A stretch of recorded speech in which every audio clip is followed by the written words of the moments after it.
Hi, everybody, and welcome.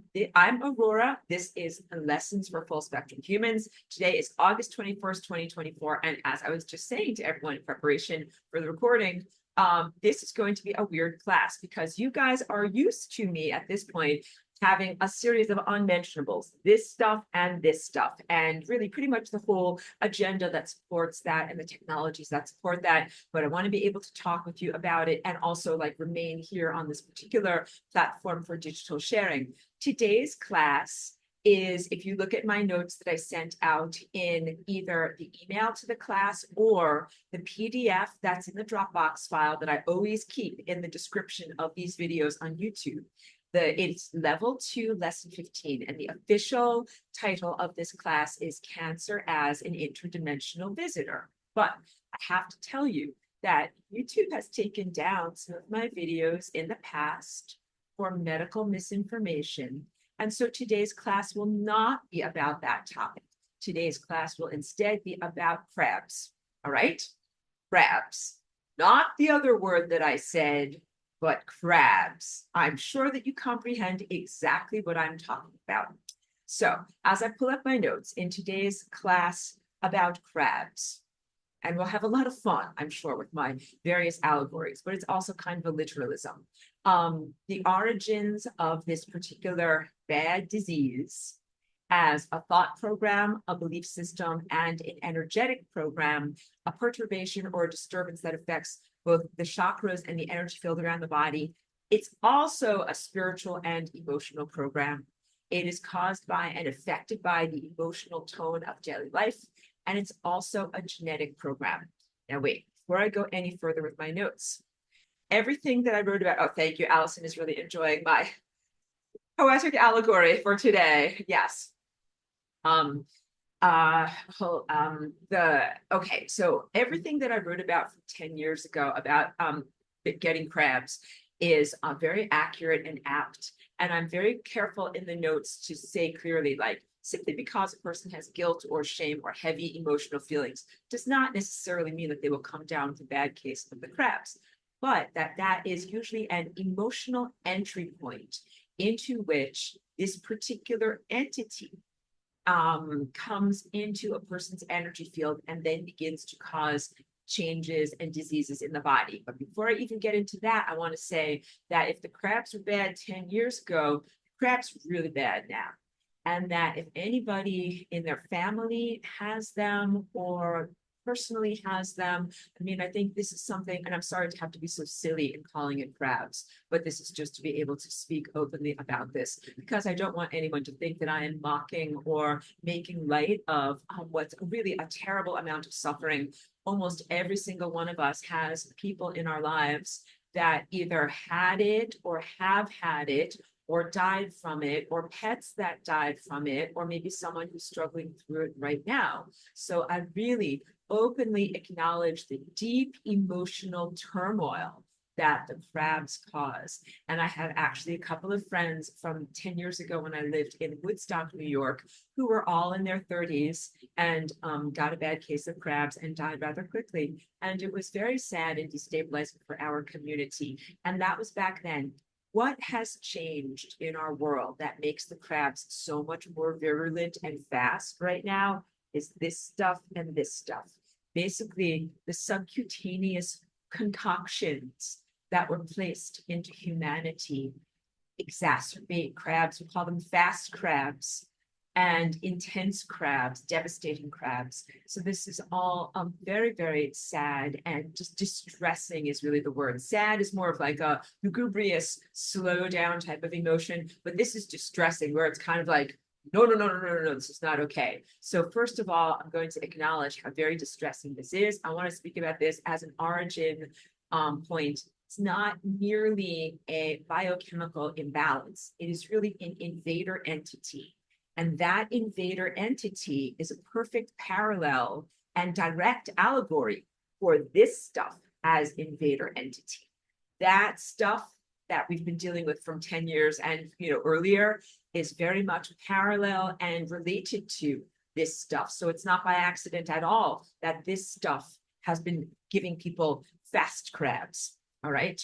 But then I also want to talk about solutions and preventative stuff, let's jump right there. So that I recognize that my videos are long, and I always appreciate that people spend several hours really listening to me, being in my energy field, and focusing on what I have to share. So thank you to those who are willing to do that. And also I recognize that people might have other commitments in their life. And so in order to just jump to some of the most helpful and salient information that I have to be able to share with everyone, here are some things that a person can do to both prevent this in their body and the bodies of their loved ones, and to respond to this in themselves and in the bodies of their loved ones. One big one that I haven't spoken about because I didn't know about it when I did my PDF of notes and my class from 10 years ago is high doses of melatonin. So let's just say that melatonin has amazing capacities, healing capacities in the body. Melatonin is one of the pineal gland affiliated, it's not a hormone, but it is an endogenous chemical in the body. So your pineal gland makes DMT only when you come into and out of your body, not just for a disco, all right? I just have to be very, very clear about that. Only on special occasions. And it also makes melanin, which is what happens when you go out in the sun, and melanocytes in your skin create the brown pigment in order to be able to be a skin protectant. So these are light sensitive emission. And then melatonin. Melatonin is known mostly as quote unquote the sleep chemical, but it is really so much more than that. It has everything to do with cell communication, cellular support in the presence of injury, protecting and healing cell membranes, mitochondrial health, which is really how we recognize it as a connection to the light body or the aspect of your body that feeds on and requires both optical and non-optical light, and also is a super anti-crab chemical, all right? Very, very positive to have high levels of melatonin in your body. The crabs literally cannot grow and proliferate in the presence of melatonin. Sleep gummies and little tinctures and things that you might buy over the counter usually contain 3 milligrams of melatonin, which people take for feeling drowsy at night. You need 100 times that to fight the crabs. You need 300 milligrams per day. Some doctors would say that is too high of a dose. There's wonderful research, and this is from Dr. John Lawrence, spelled in a very unusual way, Lieurance. Many beautiful videos on YouTube that are accessible. And I think that he did a book called The Miracle Molecule, all about melatonin, which is where I got a lot of great education, and also from a holistic practitioner that I respect a lot, that encouraged me to take it. And then I found out how wonderfully helpful it is in all levels of the body. So melatonin really helps with rejuvenating the body. And that's why I've been having very positive results of using it for a year. And I mostly use it topically. So here are the key points that you need to know about melatonin. Taking it orally through your digestive tract is not that effective because the acids in your stomach mostly degrade the melatonin, and it doesn't really reach your bloodstream. Melatonin is usually produced by the body naturally in the presence of natural sunlight and darkness. These are two things that we don't have in our environment anymore, because we have some kind of artificial simulator of light in the sky that is not natural, that actually prevents our natural melatonin production while we are outside. And then mostly in our homes, blue light, LEDs, and other things that are the literal antithesis of the light that helps us to create melatonin or darkness. So in an ideal world, we would only be outside under the natural sun or indoors exposed to campfires, candlelight, fireplaces, all of these beautiful sources of high infrared light. No LED blue light, all right? It's the opposite right now. Everyone has all of their TV screens that are full of blue light playing Netflix all night long, and then minimal incandescent light, which would be ideal. So in your home where you can control the light, especially, in your bedroom before you go to sleep at night, get rid of all of your LEDs, and as much as possible, minimize your electronics, and as much as possible, yellow shift electronics. This is what makes it go from blue light to yellow light. So you can go into, I don't know, Microsoft, because I'm anti-Windows because they're the evil empire. But Apple, you go into settings, then either display or display and brightness, and then it should be an option for night shift. And click on night shift, manually enable, and turn it all the way to yellow. And yes, your screen will look yellow, but unless you're doing a painting or some kind of digital artwork, like it doesn't matter. Like your screen will look slightly yellow, but you will not be bathing yourself in this blue light. And the blue light, it's not just when it goes on your skin, it's going into the retinas, and really it speaks to the body, and it gives the artificial non-positive signals of circadian rhythm to the body. All right. So you want to amplify your own natural melatonin as much as possible. But even with all of that, I was deficient in melatonin, and most people are in this world. The millimeter wave that I often allude to and speak about in class, it harms cell membranes. And so in order to protect ourselves from the damage that occurs in the presence of the millimeter wave, high doses of melatonin are absolutely in order for everyone. And that was really why I started taking it about 1 year ago, maybe slightly more than 1 year ago. I started to put it on topically, again, because it is not effectively absorbed orally. You can do it topically, or some people do it through the other end, through the suppositories, which is, viable, but not something that I do. So what I ended up doing was finding ways to get the powder from an online supplements company, mix it up into my own, just neutral skin moisturizer creams, and put it on. And when I did that, like, for example, I needed to go to a nearby city to get some car repairs done. And usually I would be there being like, I'm feeling fried. I'm not feeling good at all, like really feeling like my energy, going down to 3%. But instead, I felt like I had like a 4-hour shelf life where I could be there waiting for my car repairs, and I didn't feel very diminished. And that was my first kind of clue that I'm like, wow, like this stuff is really doing something. So yeah, I started to use it to protect myself from 5G. And I also, it doesn't make me sleepy. So I want to just affirm that to you. It does not make me feel sleepy when I use it during the day. And if you go into Dr. Lawrence's studies, they do a lot with testing people, like a group of boys who are like track athletes in the middle of the day. They tested their melatonin levels, and they found out the melatonin was high, even in the middle of the day. So it's not something that is only emitted during nighttime sleep. The pineal gland emits it mainly when you fall asleep at night. But all during the day, there is melatonin in the cells of your body that is being created, generated, and shared between the cells. So here's a big thing for you to recognize. Let's say this cell over here is a damaged cell. So it's looking crunchy and not that good. And this cell over here is like perfectly round and not damaged at all. This cell looks at its neighbors, you're not looking so good. And it builds a bridge of melatonin. It literally sends out a little biochemical molecular bridge to the damaged cell, and it sends out melatonin to it. And it even sends like extra mitochondria across that little melatonin bridge.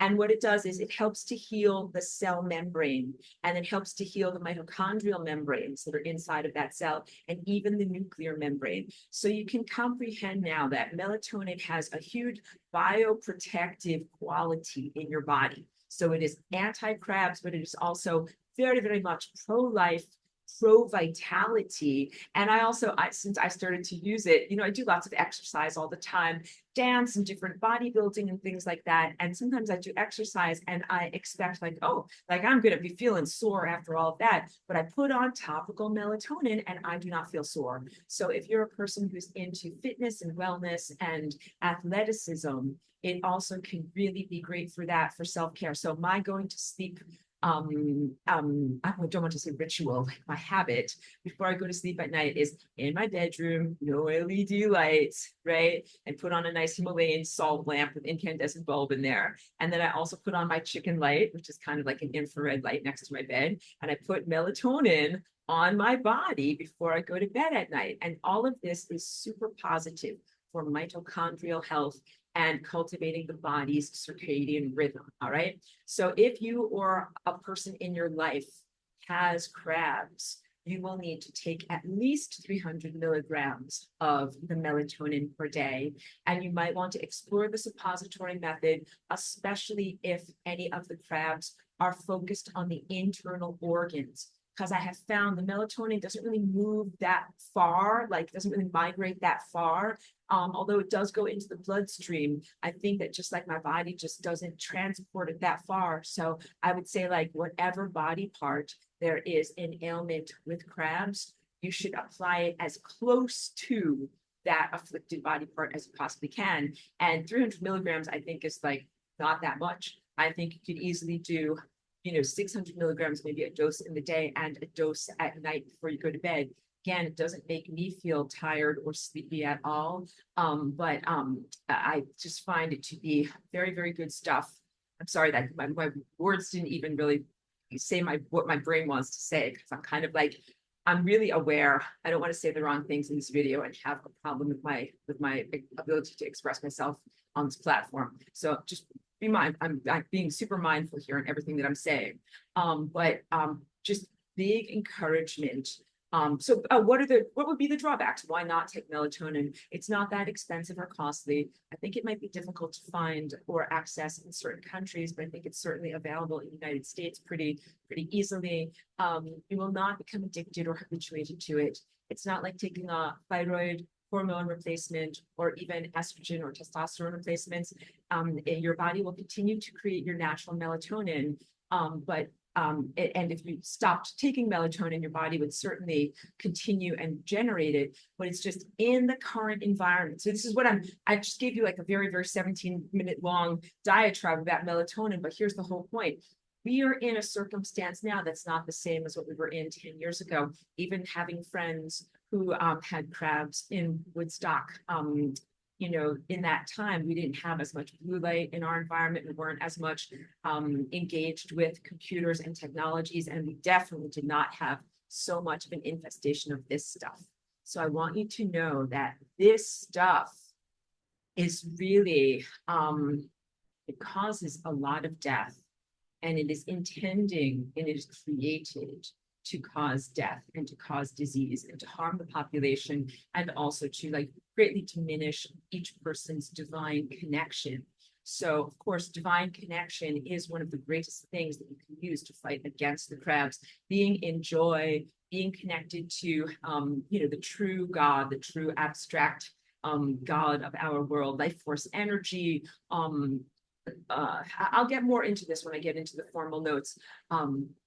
But what I'm trying to say is that the technology that has pervaded the biology right now, it goes almost beyond people's willpower and their will to live. I just want you to know, because if people have fast crabs for whatever reason, whatever's going on right now, please don't judge them. Like, please don't judge yourself or anyone in this world. Like, I think it's unfair, is what I'm trying to say. So if we, wait, let me just stop. Let me stop, rehydrate. Hold on a minute, collect my thoughts. Dive into my notes a little bit. So wait, but I should say, because I want to talk about like how people get crabs and why it is worse now than before, but it's not, you're not responsible for it. It's really something that's environmental. But I want to say, so melatonin to prevent it and to treat it, and also Panicure, which is the antiparasite drug fendeprozole. Of course, I'm speaking fictionally about fictional crabs, and none of this has anything to do with real reality. And please understand that that is what I'm talking about here. You understand completely. But if you had a fictional horse that had fictional crabs, then you might want to get the fictional horse dewormer that is called Panicure, which is also chemical known as fendeprozole, which fictionally has been shown to reverse even stage 4 crabs when people are sent home merely on palliative care, and the crab doctors tell them there's really nothing more we can do for you. People have been apocryphally experimenting on themselves and taking about 2 grams a day of this horse dewormer. It's not the same as ivermectin. It is a different type of anti-parasite drug, but it's found to be very effective in this fictional off-label use of fictional things for fictional people. And so that is also pretty affordable and pretty accessible to anybody fictional who might be suffering in the world. So I've been taking it, again, not because I have crabs, but because I found this stuff, even from like 2019 onward, always gave me intestinal distress. And that I took it as an anti-parasite medicine because I definitely felt that there was something parasitic in the intestines that was diminished by taking the Panicure, and that helped me to be able to digest and absorb my food. So I've taken low doses of it for years with very positive results. And I really notice a difference when I don't take it in terms of my food absorption. Again, you might want to preventatively invest in some of that, and also look into possibly preventatively giving some to your pets in tiny, tiny doses in order to protect them also from crabs. So wait, before I go any further, and I want to go more, so those are two really wonderful things that you can do. And then also I'll go into my notes when I talk about wonderful things like cannabis, especially raw cannabis juice, as both a treatment and a prevention for these little crabs. Hold on. So wait, before I go any further, that's why I want to be responsive to people while it's still relevant without rolling forward too fast. Wait, I have to scroll. Hold on a second, guys. Okay, so wait, Kate and hi, great to see you, says, as a zodiac crab, I certainly feel quite an odd place today, no doubts. Sorry, so let me say that. That's actually a very, very good opportunity for me to clarify this. So the astrological sign that precedes Leo in the year, in the summertime, is known as Cancer. And that's being a zodiac crab. But I want you to know that that does not have an affiliation with these types of disease-causing pathogen crabs that I am alluding to fictionally in this sharing today here in class. In fact, the Crab Nebula, it occupies a completely different area of the night sky than the sector of the night sky that is affiliated with the astrological symbol known as Cancer and the crab. But the crabs that I'm talking about are directly related to the crab nebulans. So there's another comment that's coming up, and I'm sure I'll speak to that too, but I'll just say this. This is part of my notes from 10 years ago. The crabs weren't always so prevalent in your world. Before I tell the story, let me get to more comments. I'll press pause on that because I can tell I'm going to get too broken up with this. Okay.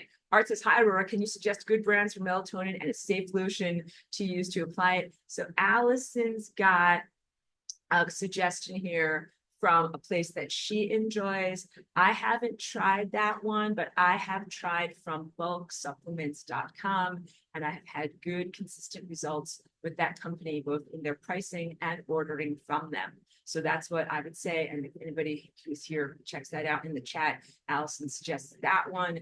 And Mitch wants to know, has anyone would make a suppository? So there's also another company where I have gotten topical melatonin patches, where they also have pre-made suppositories. You can always check into them. I think they're pretty affordable. And also I think it's pretty straightforward. If you ever wanted to make your own suppository delivery, methods or whatever, you get cacao butter and then also the powder that is the pure melatonin, and you mix them up together and emulsify them very well, and then you simply put them into a mold, like a silicone mold that is of the appropriate shape, and those are mostly available online pretty inexpensively, and they're certainly reusable. So I think that you can probably DIY that pretty effectively at home, and be taking care of yourself in an effective way. So Aurelia is agreeing and said, this is one I need to try. I think that my increased sleep has made it so I produce more melatonin. Now I'm not really nocturnal anymore. Very interesting. So yeah, I have found that the melatonin, it has not changed my sleep cycle. Even if I take it during the day, sometimes I put on 2 patches, guys, sometimes I put on 2 300 milligram melatonin patches during the day. And I'm not sleeping at all. I mean, I feel fantastic. Actually, I feel like Wonder Woman. And I think that is allowing me to do a lot of I sometimes walk for 8 hours and do lots of exercises and all these things.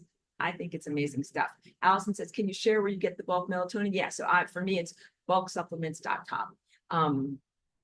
And wait, let me scroll because every time it's going there. So Aurelia says, is there a risk of dependency? Nope, no risk of dependency. And and says she wants to try it. So now she's going to crab nebulins. Okay, good. So that was what I wanted to say. Okay, it was the fictional dewormer is called Fendebrazole, Fendebrazole. And Art says, can I suggest good brands of melatonin? Oh, wait, we already went through that. Lotion. So what type of lotion do I like? I do like just straight up cacao butter, but if you put that on during the day, like you will smell like chocolate, but it's not bad, but it might be a little bit sticky for during the day. I do like, a body lotion that's like 10,000 roses. I think it's made by Andalou. You can get any, whatever is natural and not filled with mineral oils and things like that. So just read the ingredients and find out things that's good for you. Okay, great. Someone found a recipe. That's fantastic. Suzuka gets melatonin from Pure Bulk. And interesting also mentioning Cliff High. I didn't know that he was suggesting melatonin, but I do know that Cliff High has struggled against crabs and that he's come up with lots of different alternative and whatever amplifying of health, different types of recipes that are helping to keep him alive. So I think he's doing good things, but I don't know what type of products. So not an endorsement of his products, but I know that he's been struggling. Okay, so wait. Yes, and Michael is here with us and did order from the same company that I get the topical patches from. I think they're good. They come from the Philippines though. So that means it takes 2 weeks for them to get here. And there's all this stuff that they have to go through in customs. And then the other thing with the patches, but I found this with multiple, because I do vitamin patches too. Sometimes the adhesive is irritating to my body skin. So like you can't always put it in the same place. Like if you put one here, then you might get a rash, put it there again the next day. You got to kind of like move it around your body. So as long as you recognize that, I think that it's actually a very good product. And I'm not going to share that particular link because I don't want you to think that I'm like selling for that company. But for anyone who's in this class, like just contact me for where I get my stuff and I'll be happy to send you all the information. I think that that's fair. Yes. Aurelia says, I'd like to smell like chocolate. Good, but just watch out. Like actually, and dogs always want to eat me too because I smell like food. Yeah.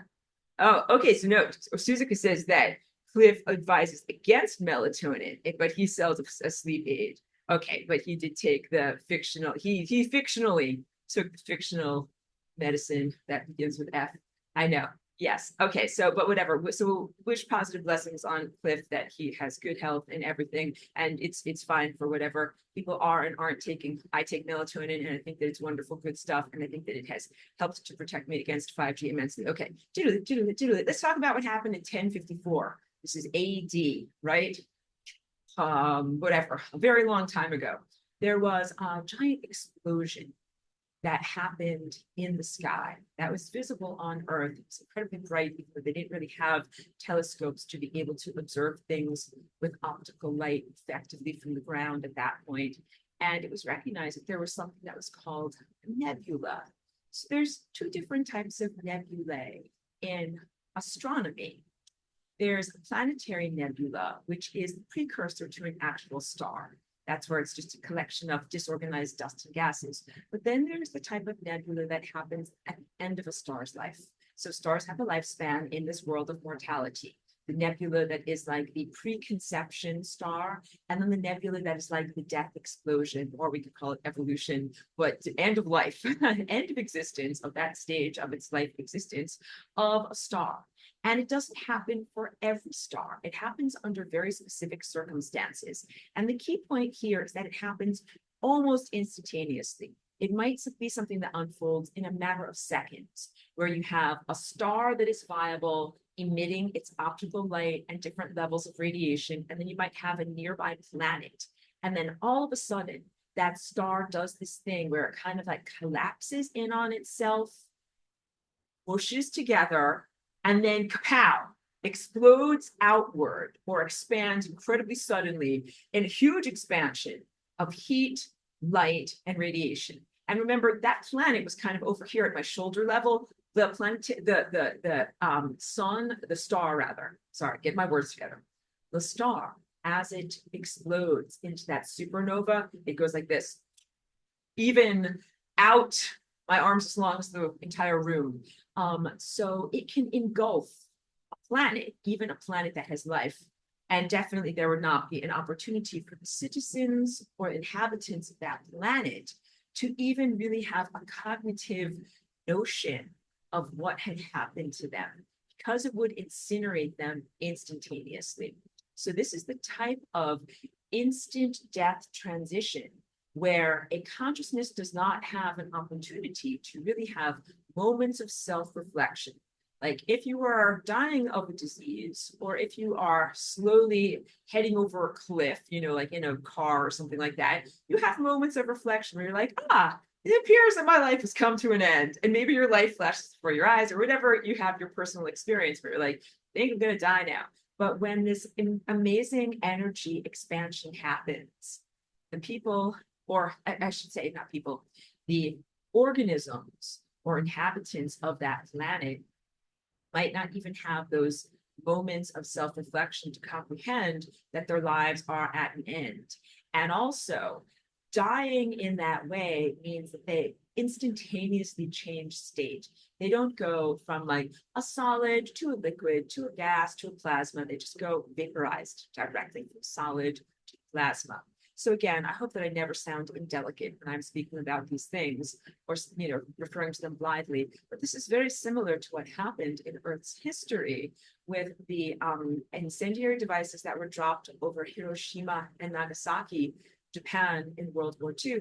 So I read actually a positive article this morning, because I do get just aggregate news, on the Google feed, and I kind of scroll through and see like, what are people talking about? Not that I believe in all of it, but I was pleased to see that there's now an ongoing discussion about those two incendiary devices and whether or not they really were, quote unquote, historically necessary to end the war, because that's kind of been like the boilerplate standard issue justification for doing the unjustifiable in this world, because it really instantaneously vaporized a lot of those two cities. The inhabitants very similarly had no moment to even recognize what was going on. They were alive in one moment, maybe riding a bicycle or like walking down the street, and then all of a sudden incinerated.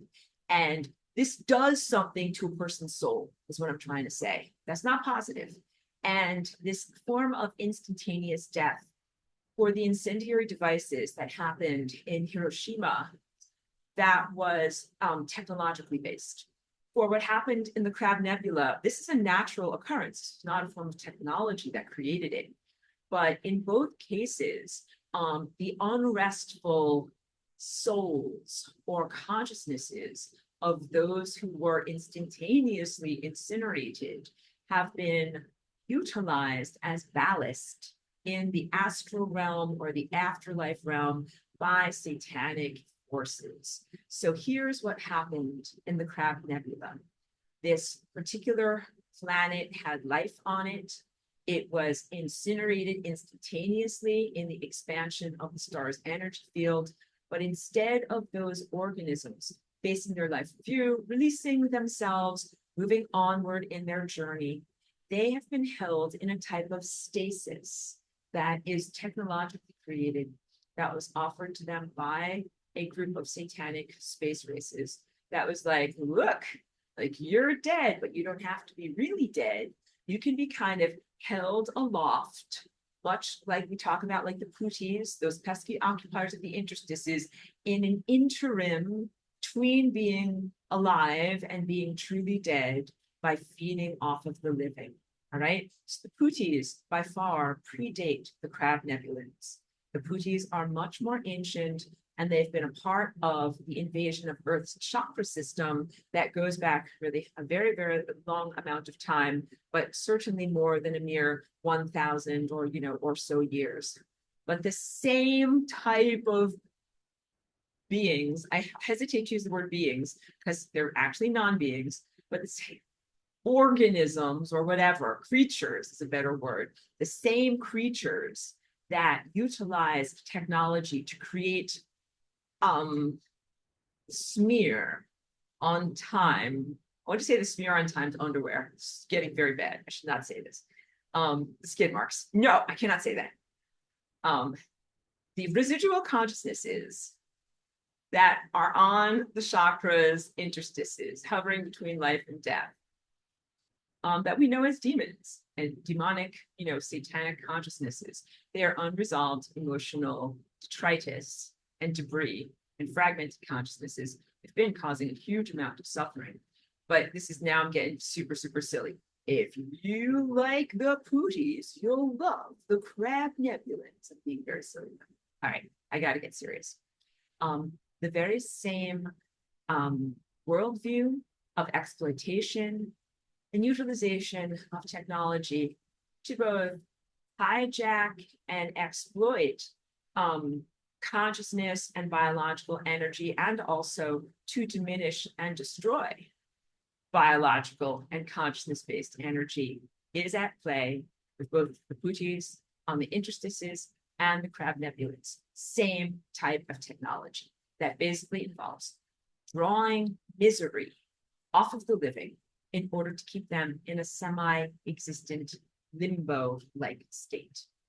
So the crab nebulans as an entirety, I would say as a whole, like as a species, entered into this very unpleasant bargain wherein they would be sustained and even empowered as long as they drew their energy from inhabitants of this planet through non-local energy transference.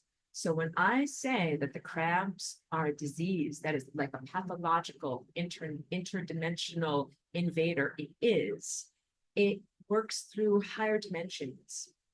And remember, DNA is frequency, part of our anatomy that allows us to tune into different realities. And the crabs are recognized as a DNA based or exhibiting disease, a disease that is exhibited in the malformation of DNA. So it's like saying your doorways are shaped wrong, and they're tuning in and opening yourself to an interdimensional invader, someone who's not supposed to be on your planet, a form of consciousness that should not be there, but is creating reality structure bridges to come in and access life force energy that it should never have access to.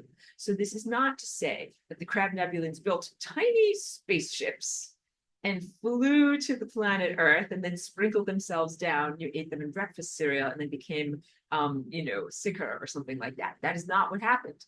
What they did was they influenced DNA, and they used DNA portals in order to be able to enter into human bodies and cause harm. This is going to be a deep teaching and sharing today, where I'm not just going to reiterate what I have spoken about in previous years, but I'm also going to use the allegory, direct, literal parallels that are going on in your human social dynamic in terms of this ongoing consciousness invasion that is technology-based, and where a certain proportion of your human civilization is acting like rogue cells. So the crabs really are a disease wherein the cells of an individual's own body are created rogue. They are disengaged from their natural value system, which is to value the body within which they live. And instead, they begin to serve themselves at the expense of the entirety, at the expense of that body. And then if this goes on to a larger extent, the entire body dies. You have that going on in your world right now in terms of this invasion at the tiny microscopic scale. And those who are in alignment with and allied with the AI network and system that programs it, the software motivations that make it go in people, and also the energy harvesting that happens through this infestation of microcircuitry through the human body. So when the infestation happens, it doesn't just happen in a particular body, just like your computer, is not acting alone. Your computer has its own individual routines, but it also is connected to the internet. And it sends and receives information and energy all across the internet. So your body doesn't just exist in a contextless void. Through DNA, you are connected to all of the other alive organisms on this planet. And that includes like bumblebees and trees and whatever, dolphins, butterflies, I'm naming all the beautiful animals. none of the like scary, slimy animals, but you're connected to those too, all right? Just so that you know, like slugs and poisonous spiders are also part of the panoply of DNA. But that's really the natural telepathic and biophotonic connectivity system that is known as the symphony of life, where you're playing music and being alive in an entire beautiful, alive, vibrant, multifaceted symphony. Again, a group, an orchestrated group of multifaceted life forms. But then on top of that, you have this augmented reality that is created through these technological networks. And these technological networks send signals and energy, piggybacking off of your natural signal state and greatly diminishing the life force of certain participants. Some people in this system are becoming energized and elevated at the expense of others. I'm calling it like energetic cannibalism, where instead of getting all energy from the sun, where you're supposed to get your divine quotient of energy from that sustains you, you're getting energy laterally from the other people all around you, because the technology has cut off our access to the sun and then has created this type of motivation for energetic cannibalism, but it also created the substrate for energetic cannibalism. So this is the substrate that artificially connects people in a way that energy can be artificially drawn from some people to sustain other people. This is where the fast crabs are really coming from. So it's a combo. And then my whole point is, and I will come back to this over and over throughout this conversation, nobody has a funeral for the crabs. When they die in your body, you're like, hooray, I'm healthy. You're not like, oh no, my cells died. You're like, hooray, rogue cells that were incredibly diseased and grotesquely distorted and mutated have died, and they are no longer causing disease in my body. Thumbs up, you are happy. You have an allegory of inhabitants of your planet that are acting like rogue cells, that are not acting for health and vitality and sustenance of your entire human collective or your planet. Far from it. They are so much disengaged from and distanced from the connectivity of how their actions and behaviors and appetites affect everything and infect. I meant to say affect, but I said infect. But let's say infect the continuum of consciousness. They are like me at the expense of everyone else. So this is what crabs do in the body. The cell says me at the expense of everyone else. But it's also really important to know this, and I say this in my notes from 10 years ago, and this is valid point. So cells mutate all the time, and that is not an unusual thing in the body. Let me drink. This is decaf coffee.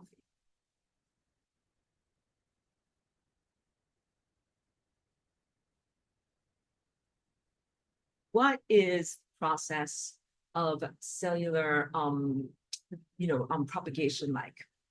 You have your cells that are like doing their thing. They're moving, grooving, energizing, backflipping, weaving themselves around, doing all sorts of amazing dances, right? And then there comes a time when they have to be put into their chromosomal packages and then split into from parent cells to daughter cells. And sometimes during those wild gyrations and during those times of organizing and splitting apart, there are transcriptional errors, which is when something is not copied correctly, or sometimes there are mutations. Mutations can happen in the presence of some kind of high energy radiation. It could be X-rays, but it could also be in the presence of the sun, the high energy that we get from the sun, or sometimes it can be from chemical exposure. But mutations are, misspellings in your DNA. And then sometimes there's behavioralisms where it's not necessarily that the sentences are misspelled in the book of you, but maybe the pages are folded in a way that misportrays information. And in all of those cases, the wrong information is not deadly to the body. This happens sometimes. It means one cell of your body got screwed up or mushed or was incorrect. But that does not equate to a case of the crabs. No. It is so unlikely that crabs would occur because it is portrayed as a cell that has gone rogue. So if you have a cell that's gone rogue, it's kind of like the British punk scene from the 1970s. Like all of these guys with mohawks, safety pins through their nose, they're like, I'm not listening to you. I'm not listening to the government. I'm doing what I want to do. I'm not an individual, and I'm a rebel. And I'm doing what I want to do. Don't tell me what to do. And you had a whole movement, punk movement, where they were all like, don't tell me what to do. Don't tell me what to do. But those, you're never going to get those guys together to like work as a team, because everyone was like, don't tell me what to do. I'm not working for you. I'm not part of a team. That's what I'm trying to say. If you had even multiple rogue cells within your body and they were not coordinated, every single one of them would just be like a punk that says, I don't want to listen to you. I'm doing what I want to do. Get away from me. And then it would live its life and then it would just die. All right. But it would not afflict the body as these organized groups of rogue cells afflict the body. So now you have to comprehend that the disease that I'm referring to is an entity, that it is connected to the space-time location known as the Crab Nebula, an entity that is also an astral or non-corporeal entity that requires the sustenance of those who are actually alive to sustain its semi-existence. And we would definitely call it a demon in, mythological terms. Negative thought entity in more neutral terms, but in mythological and religious terms, we would call it a demon. A consciousness that has a negative intention for humanity and that feeds off of humanity and that sustains its own consciousness in a semi-alive is the only word I have for it, but the astral realm, it is a realm of pure thought form. It is not a realm of pure energetic abstraction. It's still tied to the human continuum and human thoughts. It's not a realm of pure freedom.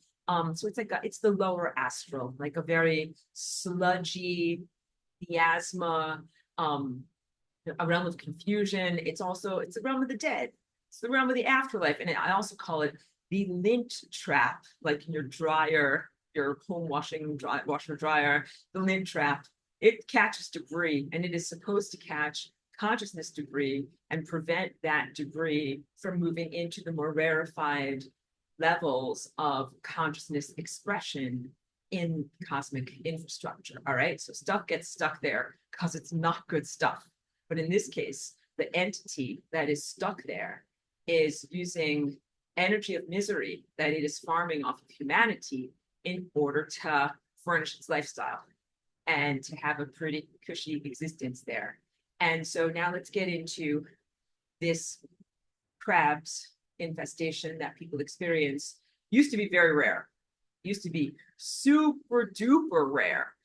Even in the early 20th century, it was considered to be so rare. Like if a person experienced it, they were looked at like in almost a pitying or condescending way, like, like bad luck, like you got the worst lottery ticket you possibly could, like 1 in a million, a lightning strike against you. That's how it was looked at.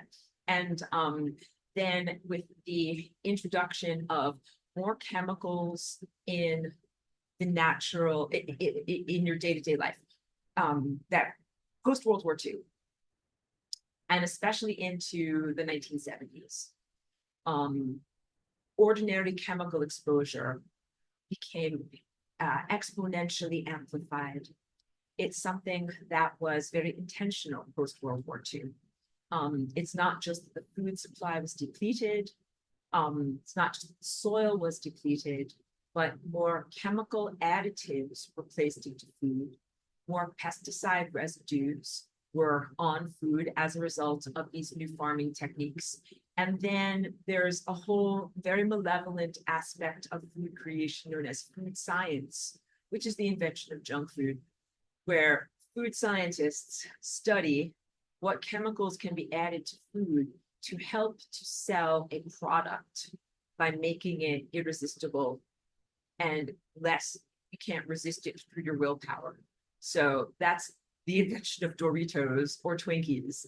So these were created intentionally as addictive substances of very, very questionable, nutritional value, and of full of chemicals that also have a very negative impact on the biology.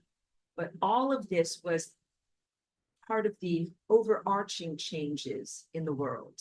So you had changes in the way that food was farmed, the way that food was processed, the way that food was sold, and the way that, I want to say, food was scienced and then put on the shelf for people to eat. So with all of those changes and more chemical exposure, people began to develop more crabs, and it became more and more normal and accepted. What used to be like, wow, like you're an outcast of society, you're the one person that got this thing, none of us got it, it didn't happen to any of us, then began to be whatever, 1 in 100. And now the statistics are something like 1 out of every 3 people, or even 1 out of every 2 people.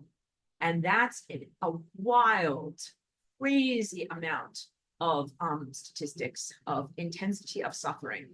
And the offshoot of this is that human expectation has evolved to allow and expect that this will happen to either you or your loved ones. It's terrible. Should not recalibrate in this way.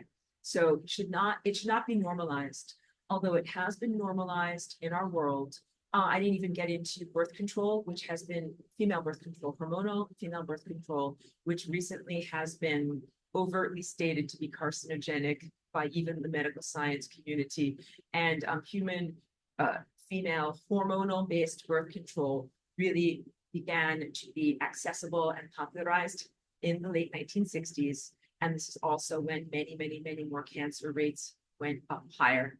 I didn't mean to say that. I'm sorry.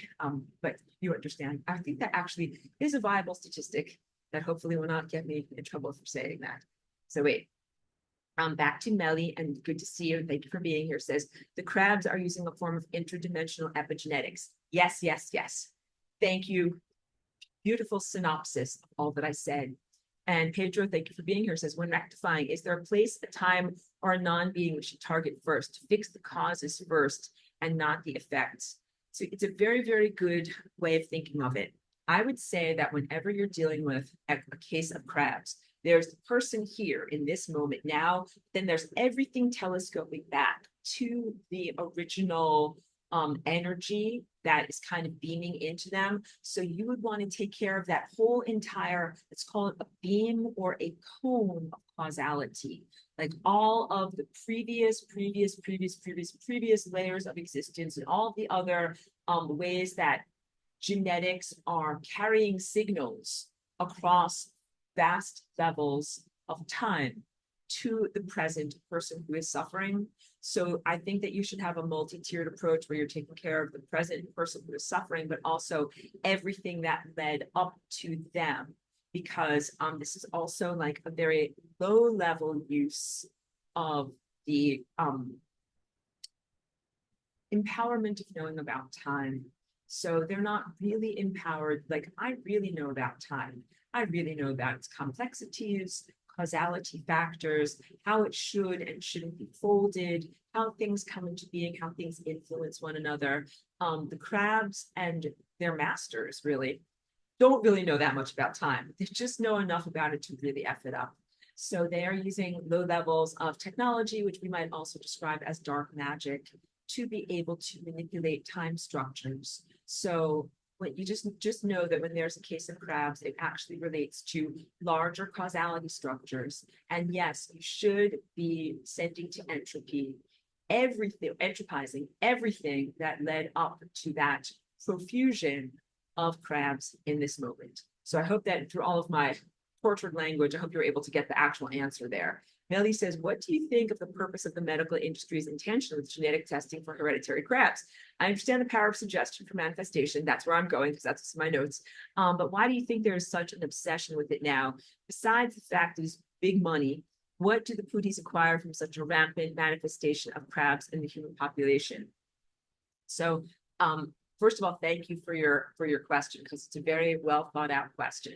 I think that there's a couple of different motivations that are going on. One is just harvesting misery.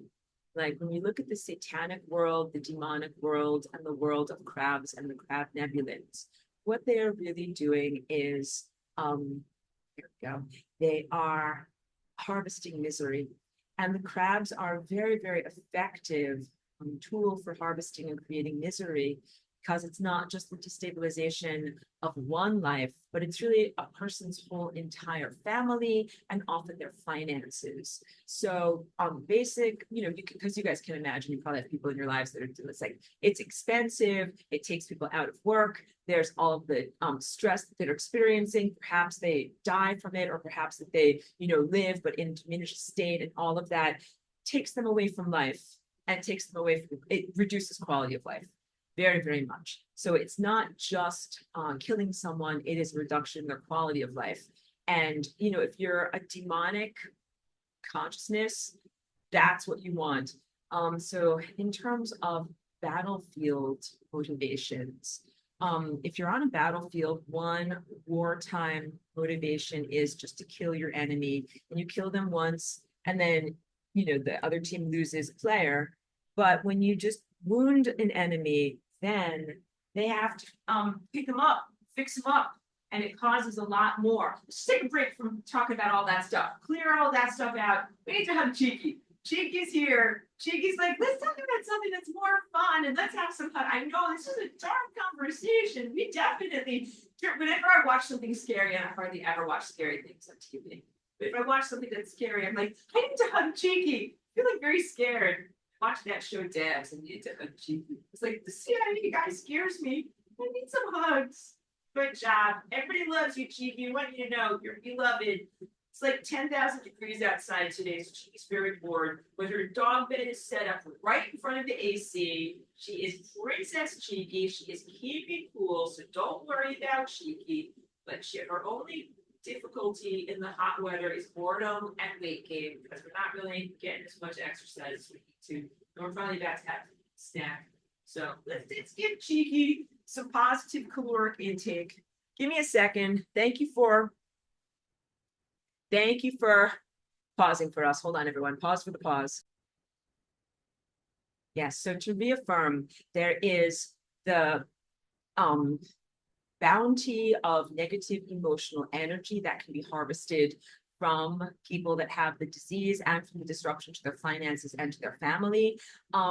Yes, there's also a whole industry built up around crabs and anti-crab treatment using medical science, and that's a big thing. And also it's very disingenuous, because there are many, many things that are in our world that say run for the cure and raise money and all these different things, when there are many, many treatments that were suppressed.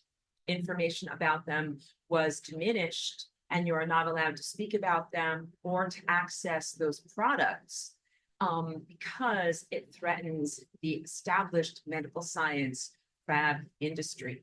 That's why we have to fictionally refer to the fictional anti-parasite medicine that some fictional patients have taken with stage 4 crabs, because that at that point the industry has failed them. So speaking about things on the mundane level would be like the regular political, nation state, and economic motivations. But what you have to comprehend is that we are in a demonic war, like being hurt and attacked by demons, many of whom own and influence people in government, corporations themselves, and definitely the pharmaceutical industry. That who runs those things? The negative entities that are attempting to afflict humanity. So in that contextualization, you can comprehend that this is an agenda that serves everything that they want. So it basically here is the interrelationship between those different agencies that I just named. Corporations. Corporations are literally dead things. They don't have a physical body. They are dead, astral, not discarnate or non-corporeal entities that have no care at all about the destruction they do in the world, because they don't need biophotons. They don't need to be alive. They don't need an unpolluted world. They are totally happy with creating chemical contaminants and spewing them all over this world. Corporations are literally demons. Like Monsanto is literally a demon. Please do refer to my notes from 10 years ago. Literally translated, Monsanto means my saint. It is not a saint. It is the opposite of a saint. And the creation of the glyphosate, which is huge cancer-causing chemical in our environment right now, and also the genetically modified foods, which also add to this particular affliction.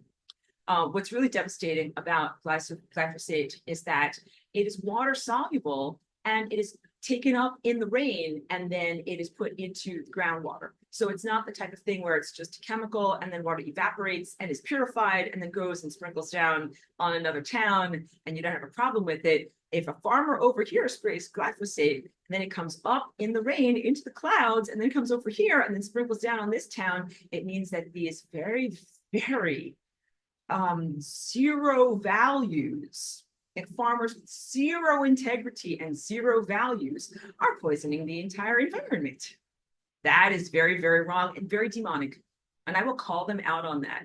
As when you are a farmer, you are meant to be a steward of the land. You are not supposed to bathe your land in chemicals, falsely justifying it for a temporal profit motive that you can then destroy the water of basically the entire environment, but certainly of your immediate vicinity. It is hugely unethical to act in that way. And I call them out on it. And there's no way to justify it by saying like, I'm ignorant, or I was profit motivated, or I was gonna kill myself to get, because I couldn't do my crop and now I made money. Like none of that is okay. None of that is okay. None of that is okay. I know I'm being hugely hyperbolic in my insensitive in my languaging. I really don't care. If you would like to watch some fair and balanced videos, you can look into the work of Dr. Stephanie Sennett. I think it's Sennett. She's a wonderful, valid, MIT trained, like stamp of authority on her forehead scientist who is very well versed and very articulate and speaks out against glyphosate. And she will totally knock your socks off about the exact reasons why and why farmers should not use this. Again, there is no justification for farmers using this, and it represents a basic disconnect from what it is to be human and a basic betrayal of your brothers and sisters in humanity. Again, what does a rogue cell do? A rogue cell says, I'm doing what's good for me. F all of you. I don't really care if I'm doing something that hurts everybody else. In your body, you have an immune system, luckily, that goes around like law enforcement, positive, non-corrupt law enforcement like me. And it checks out cells in your body. And it's like, hey, are you spraying poisonous chemicals around here or doing something that hurts the entirety of the body? Because if you are, you're not allowed to be here. And then the process of apoptosis is engaged, which is programmed cell death. And that cell is not allowed to be in the body. If you have a cell in your body who is busy spewing out poisons, poisoning your bloodstream or your lymphatic system or whatever it is, you'd be like, white blood cells, get that guy, he's doing something bad, and he would not be allowed to continue. So it's totally appropriate. We're talking about having boundaries. This sharing that I'm giving to you today is really about social, emotional, and energetic boundaries, which I emphasize all the time are a key component in the ascension process. And it is the distinguishing in your own social dynamics of those who are acting for the entirety of your planet and health of your entire species and your environment and everything that supports your species, and those who are against it, those who are specifically creating poisonous, harmful chemicals and poisonous frequencies that are going into the environment and affecting everyone and affecting all life here to the point of imperiling it. And at a certain point, you have to set a boundary because there's not a way for you to live happily alongside of that. So maybe if there was one farmer in one isolated field, hundreds of miles away from you that was using glyphosate, and that was the only guy in the whole world doing it, yeah, it wouldn't be good, but it wouldn't represent a peril to your whole entire planet. At this point, you've got this chemical in everything, in everyone, in everywhere, and it represents a peril to your whole planet. This is not okay. And it's direct allegory for what happens when there are rogue cells in the body. Let's say you have one rogue cell. Maybe go out. So also let's talk about crabs that come from the sun. sun crabs, right? Lots of people get sun crabs, especially Caucasian people that are out in the sun all the time. And there's a real connection between what's going on. But I want you to know the real sun is the emanations of our true sun are very natural, supportive, and healing and good for us. So something has been going on recently that has made whatever is the bright thing in the sky be very dangerous to our skin. So I'm a sun gazer and a light eater and a light being. And I protect myself from whatever is the brightness in the sky right now, because I recognize that we don't just have the natural sun, we have some other form of light that feels harmful and corrosive. So I found a good mineral-based, non-nanoparticulate skin protectant that helps to block out some of the harmful light. And also, everyone in my town knows me. I wear a giant hat when I walk around town with my dog all the time, and always put mineral protectant on my face. I'm trying to say, protect yourself, protect your body, even though I want it to be the beautiful, gentle sun. It's why I wrote that album, Under a Gentle Sun, because I'm trying to manifest through my music the reality I would like to experience. What we actually have is like the gentle sun, and then also a harsh, unnatural, pathogenic, stimulant optical light source that is not that good to be around. Just because you have one cell, let's say, on your skin that might be getting sun crabs from being exposed to light in the sky, that is crabinogenic. It doesn't mean that you're going to get it all over your whole body. It means that you might have one little tiny spot of crabs there. And then, of course, there are lots of different topical things that you can put on it in order to try to diminish it, and also many systemic things that you can do to strengthen yourself against it.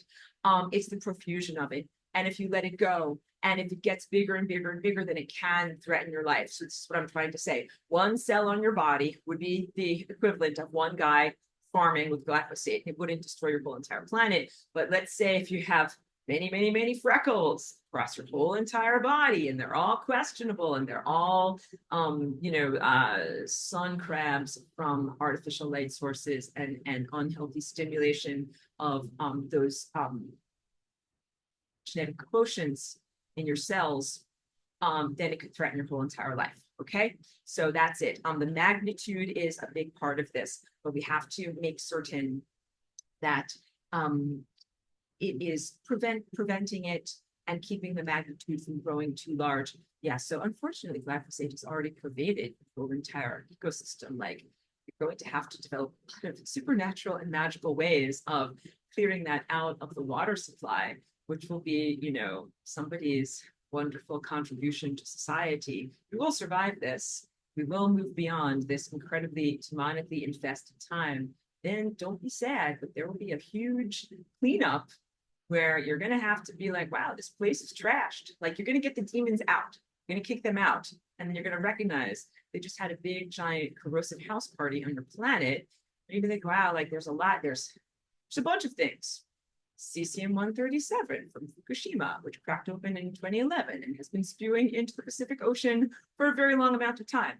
Like, this is what I'm trying to say. Cesium-137 is totally non-natural yet radioactive isotope that accumulates in people's bones. It is lifted up in rainwater. As soon as Fukushima happened, it went up into the rain and was carried all the way to Vermont. They found it in the milk in cows in Vermont. It means that this stuff is not just in the Pacific Ocean. It's in everything. It's in everywhere. It's in your lettuce. I'm not cursing your food by saying this. I'm just saying this crap is in the world. And then when you are exposed to it, it does go into the bones of the person's body. This is one of the reasons why I've been drinking out of my shungite mug for a long amount of time. So shungite is wonderful. I put plain, beautiful, blessed water inside of here. And then you can let it sit for an hour, or you can let it sit for a whole day, whatever. And then you drink it. Tiny particles of shungite migrate out of the shungite into the water. You drink it, it goes into your digestive tract, it's carried around through your cellular body, and your body can switch out cesium-137 for shungite in your bones. So it's like a little trade. where your body is like, oh, like there's, cesium-137 in this bone over here, but here's a shungite molecule. I'm going to take out the cesium, but put the shungite in there. The shungite stays in there, and the cesium can get escorted out of the body, especially if you're doing something great, like taking a binder like chlorella. And then the body is like, bye bye, cesium, but hello, shungite. So I've been drinking out of that little mug for many years at this point, and I'm sure that I have some good accumulation of shungite in my bones, and then it does create a protective force field.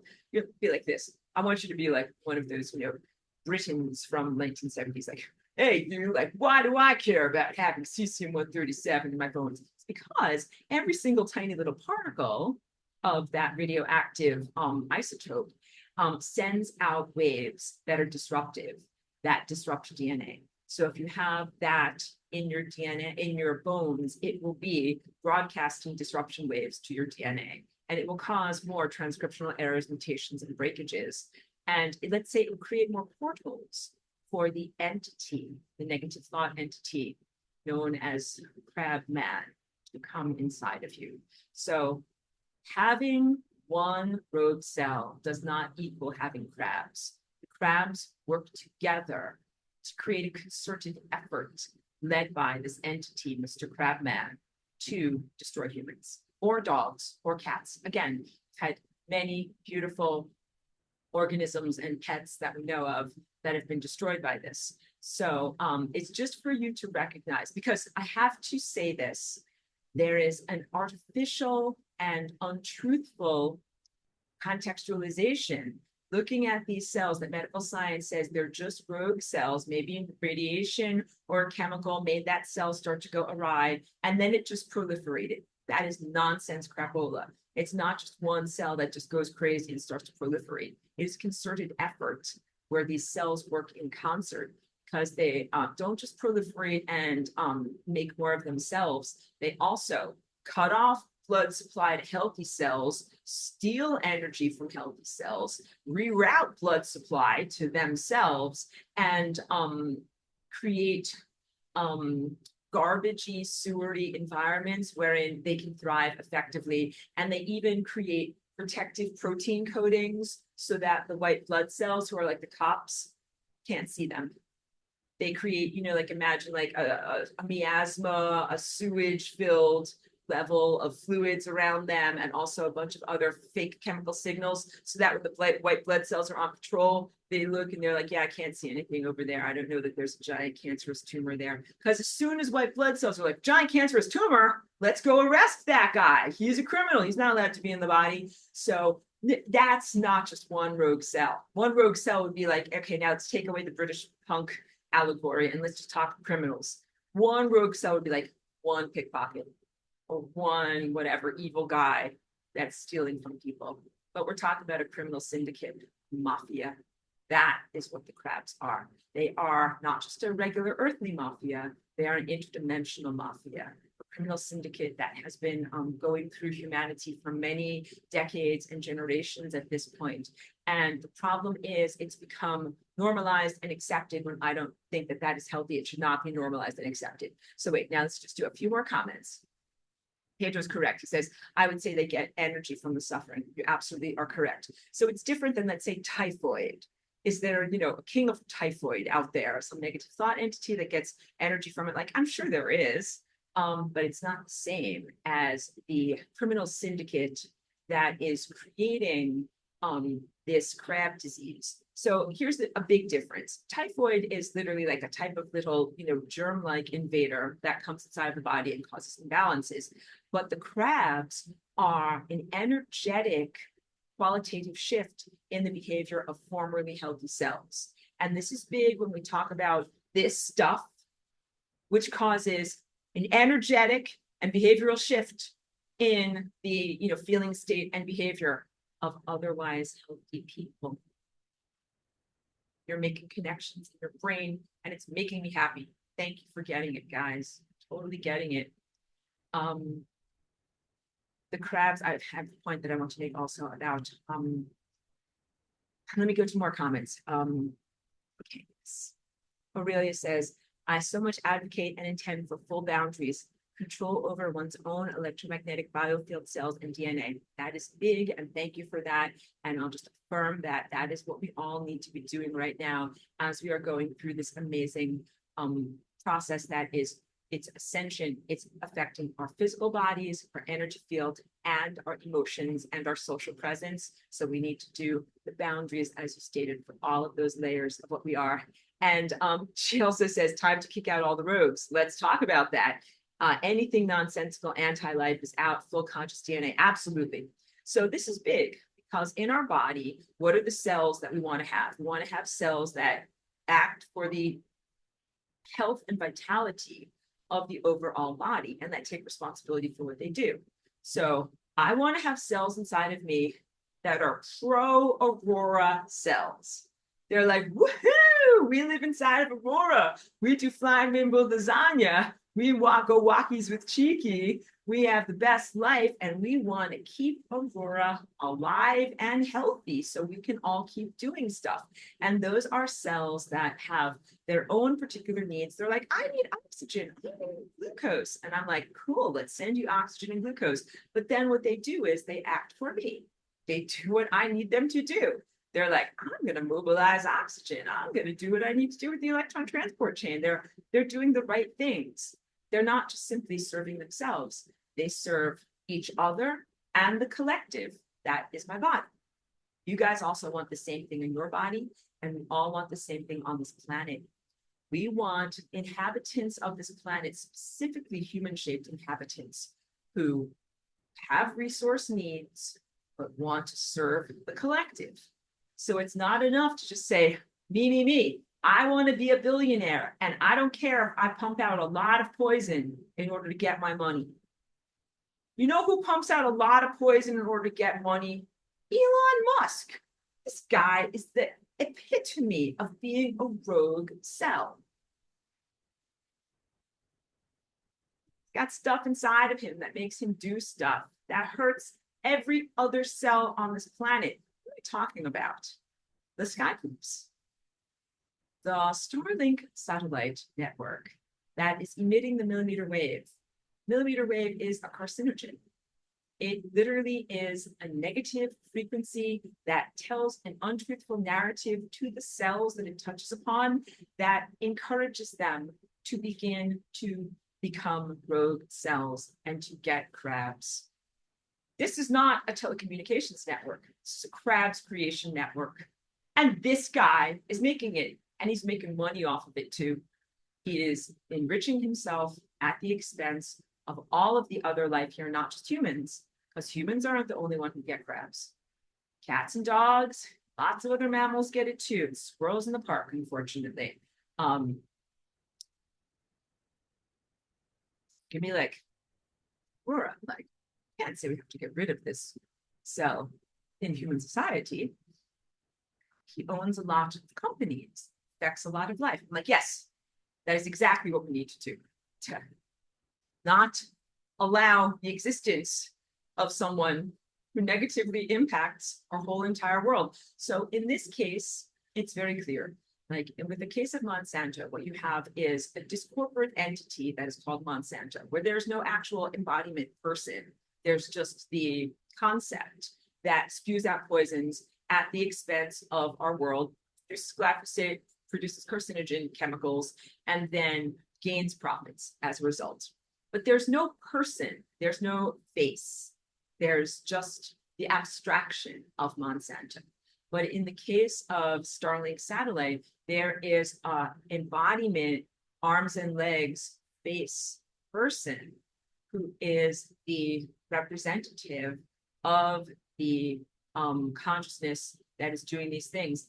That represents a rogue cell, a formerly alive human that got filled with stuff or influenced with stuff that now is emitting poisons into the environment in order to enrich themselves.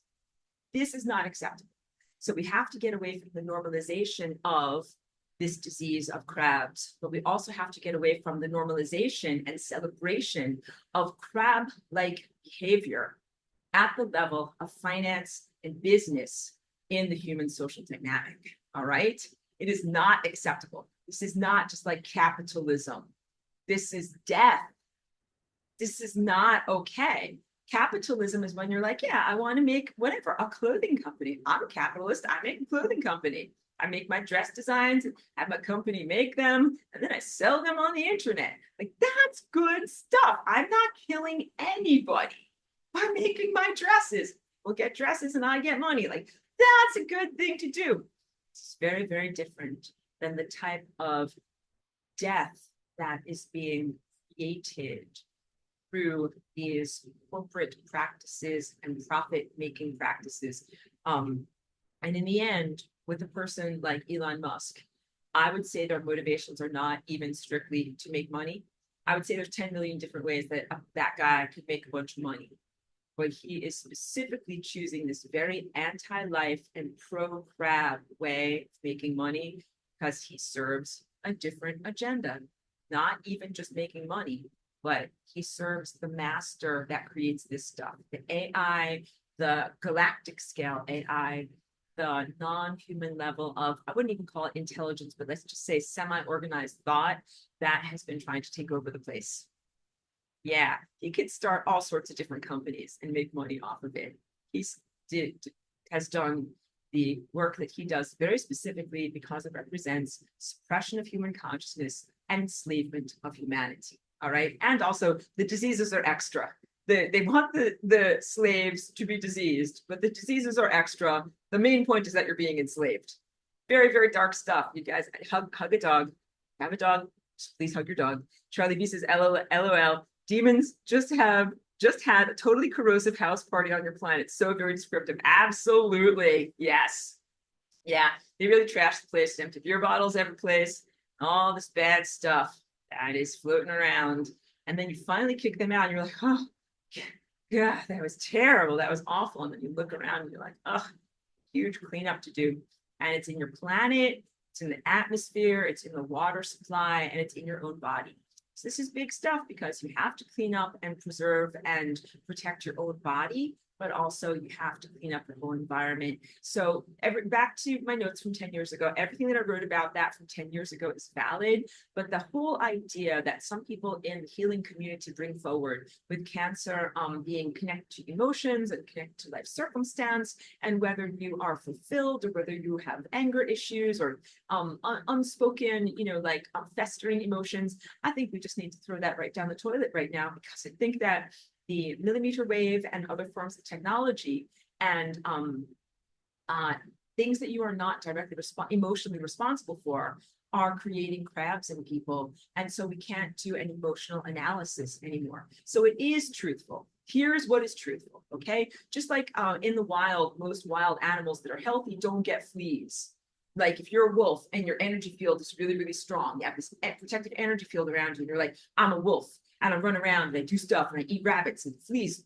F off. You're not going to get on me, right? But then if animals get injured or they get caught in a trap or whatever, then yes, then they become vulnerable. And then the fleas jump on them because you've got like a diminished energy field. You could, instead of seeing like a big, giant, bright, glowing ball of energy around an animal, it would be like either very dim or very, very small, or maybe even have areas where there's holes in it. And parasites sense that. Fleas are like parasites. And it's the same thing in what you are experiencing. If your energy field is very strong and your joy and your love of life and your love of yourself and your heart coherence is very strong, you're like a wild wolf. You're like, I'm a wild person and I run around and I do things and I love life and life is awesome. And there is not really that opening through which the crabman can begin to come inside and begin the process of wreaking havoc. That's the way it used to be. Like, keep your energy field high, you won't get invaded.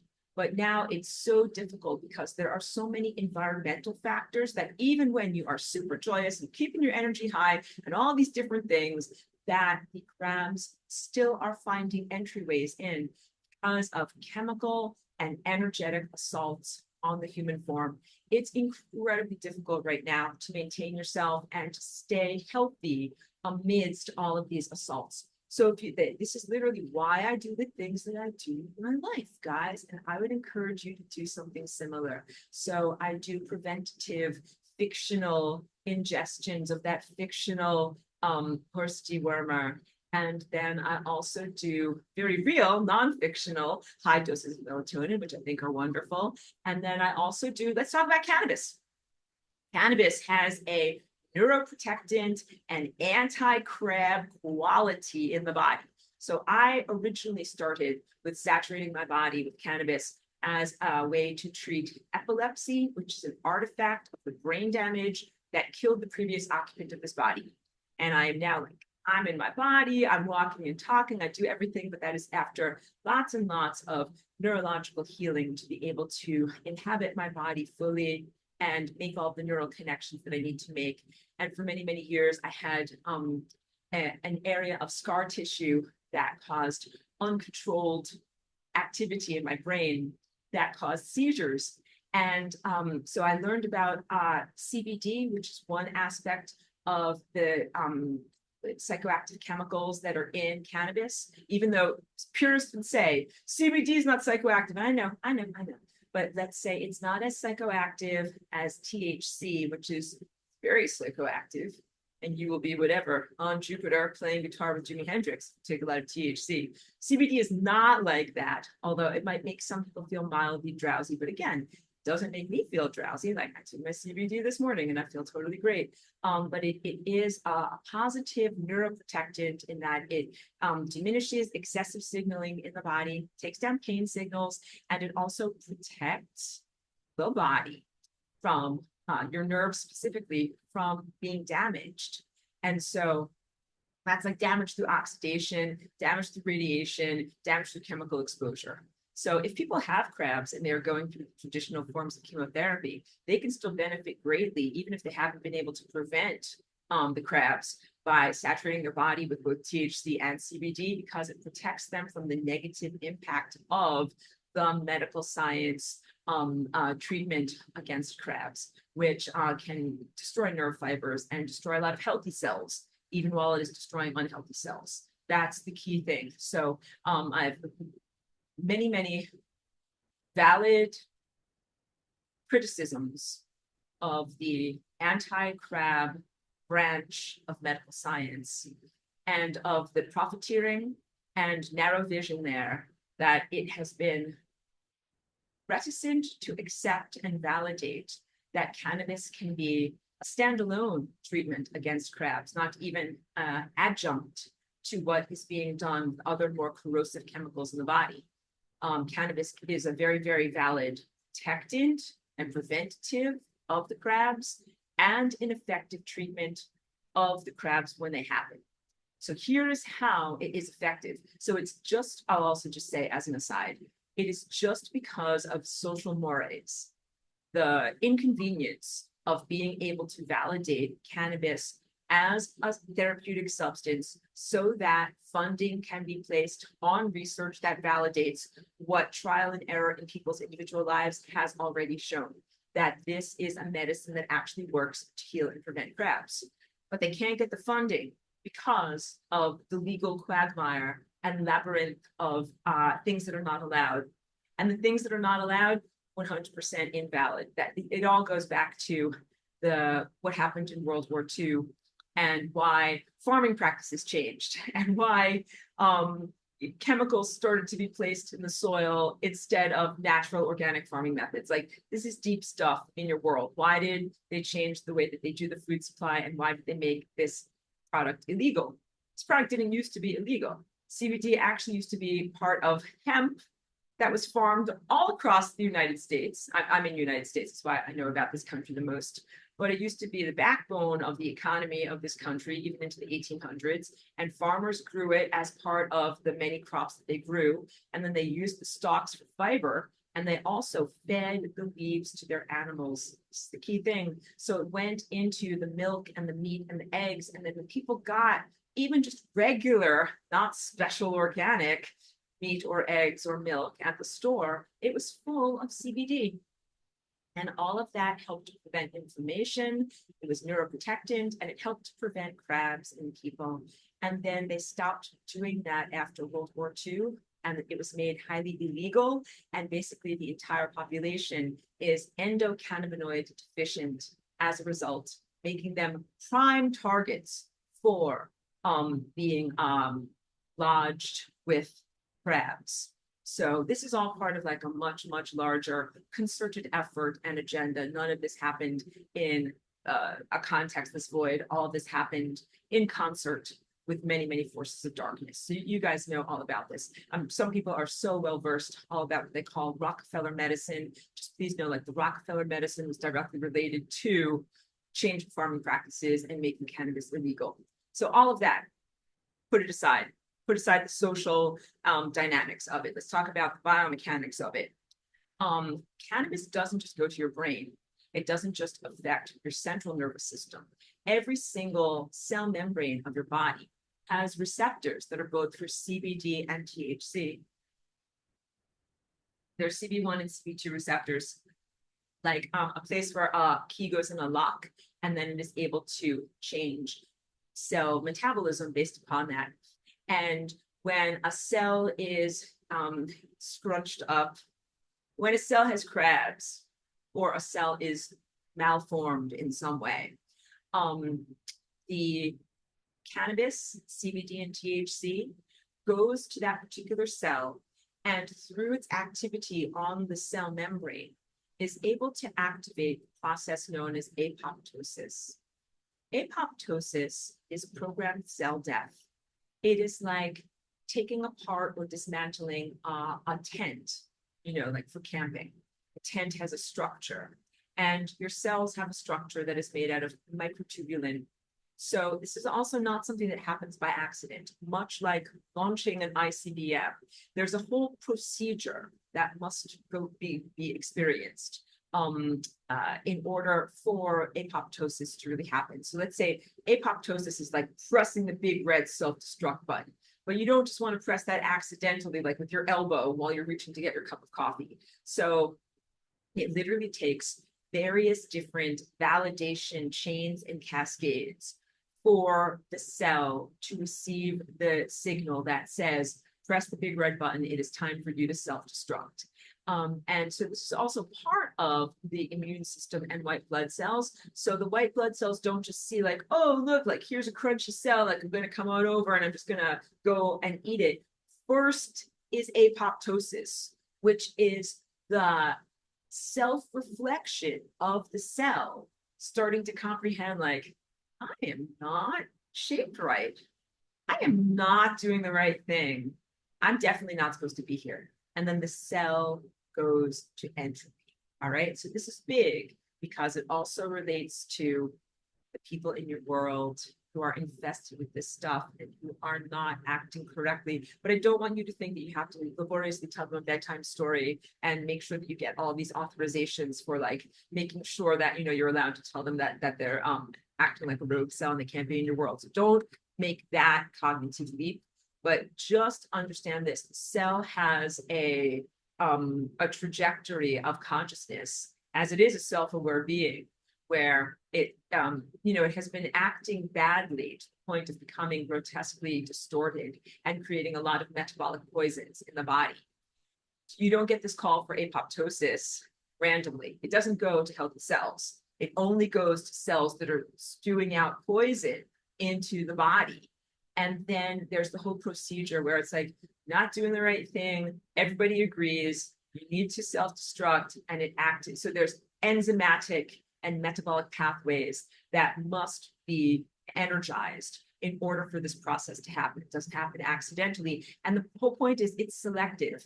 So medical science treatments to get rid of rogue cells are not selective. They definitely get rid of unhealthy cells, and they also get rid of a lot of healthy cells at the same time. And that is why people that have crabs that are undergoing these traditional treatments have very, very low quality of life, because their healthy cells are also getting killed at the same time that they're killing off the unhealthy cells. Like, this is not a fun thing to talk about. I'm sure everybody has at least one person in their life where they've seen the suffering that happens as a result of taking those chemical medicines. Cannabis doesn't do that to people. You can actually have a really great quality of life taking high doses of cannabis to be able to saturate every cell of the body so that certain cells get the message, you got to self-destruct, but everyone else is protected. And you can do this most effectively with raw cannabis juice because it does not have a psychedelic effect. But if you have crabs, you really should consider taking what most people refer to in colloquialism as RSO or Rick Simpson oil, as he is an advocate. He's one of the largest advocates for the process of how to make this, but it is basically ethanol extracted concentrate of the plant. So the most effective anti-crab medicine that you can produce out of the cannabis plant. It's not inhaling it, although I have nothing against inhaling it, but you simply do not get a high enough saturation in both your blood and your major organs for that to be anti-crabs. And you have to put it directly, again, on the afflicted area. So if you are inhaling it, it's not going to help if you have sun crabs on your skin, all right? So it has to go to the area where it needs to go. So again, the highly concentrated extract, it's usually ethanol extract, and you can take it orally, but it's very psychoactive. So most people need to take it before they go to bed at night. And you can also take it as a suppository. And that is an effective delivery method because it goes almost directly into the bloodstream and saturates the entire body, including the digestive tract. So for anybody that has crabs in their major organs, like their liver, their bowels, their lungs, their breasts, they should be taking it internally, like in suppository form, so that it goes into their bloodstream, into their body cavity, especially for any reproductive, anything that's in the pelvis. If you're going to apply the suppository, it will get the medicine directly to the area of the body that it needs to be in. So, whatever distastefulness there might be at having to use suppositories, if your life depends on it, just do it. Yeah. And also taking large enough doses. So with taking this protocol against crabs, what you want to do is eventually take at least 1 gram or 1,000 milligrams of a mixture of both THC and CBD, and the exact proportions will be dependent upon what type of crabs you have. So there's different proportions for having breast crabs versus colon crabs versus brain crabs. And there's many patient forums where you can get the real information from other patients, because again, there's been no medical research that has been done and validated on this because of cultural limitations, because the culture has been preventing medical science from effectively validating this. So you can't rely on medical science, and also most crab doctors will not validate it or speak about it because they can't prescribe it, because it's not a pharmacological medicine, and no pharmacological corporation, demonic corporation, is going to make a profit off of this. So they only recommend the chemicals that are going to fix the problems that demons made that come from demons. My language didn't work there. My grammar was terrible. The crab doctors will propose a series of chemical injections that come from demonic corporations that will fix the problems that were created from demonic corporations. And the government, demonic corporation, will pay for these things that are being, used, these chemicals that are being used. So crab doctors will not validate cannabis as an anti-crab procedure. And the government, demonic corporation, definitely does not validate cannabis as an anti-crab or valid medicine in any way, and does not want you to be able to access it and use it effectively. So there's a lot going on. Again, I think this is a real difficult video, but thank you for being with me through it. So here's the negative stuff is, you live in a demonically infested, place where there's been a corrosive house party and a lot of difficulties and a lot of bad stuff happening. Good news is that we are fighting that demonic force out of this planet. It will not be here for very much longer. You have been imperiled and you're dangling over a cliff, but it won't be that way for forever. Do the things that you can in order to protect yourself and your family. And for those who do develop crabs, there are things that you can do that are beyond the traditional validated treatments that will still give you a good quality of life. But also, like, this is definitely a very dark and negative thing to have to talk about. I fortify myself with a bit more coffee because I want to do more of my notes. Then I also want to talk more about how this is relating to this stuff of right now. So, okay, wait. The crabs are not merely an opportunistic misshuffling of the deck of cards that is you. That's what I was trying to get across. In the moment of cell division, it's kind of like when you're shuffling cards and DNA has an opportunity to kind of like rearrange itself and do interesting and new things. And sometimes there is a misshuffling and things get mixed up. That does not lead to crabs. That is not what it is. That the crabs are really a hijacking of the genetic system. So you've been facing this genetic invader for a long amount of time, and it's definitely planetary invader, and it's been very dark and very negative. This stuff is also a genetic invader.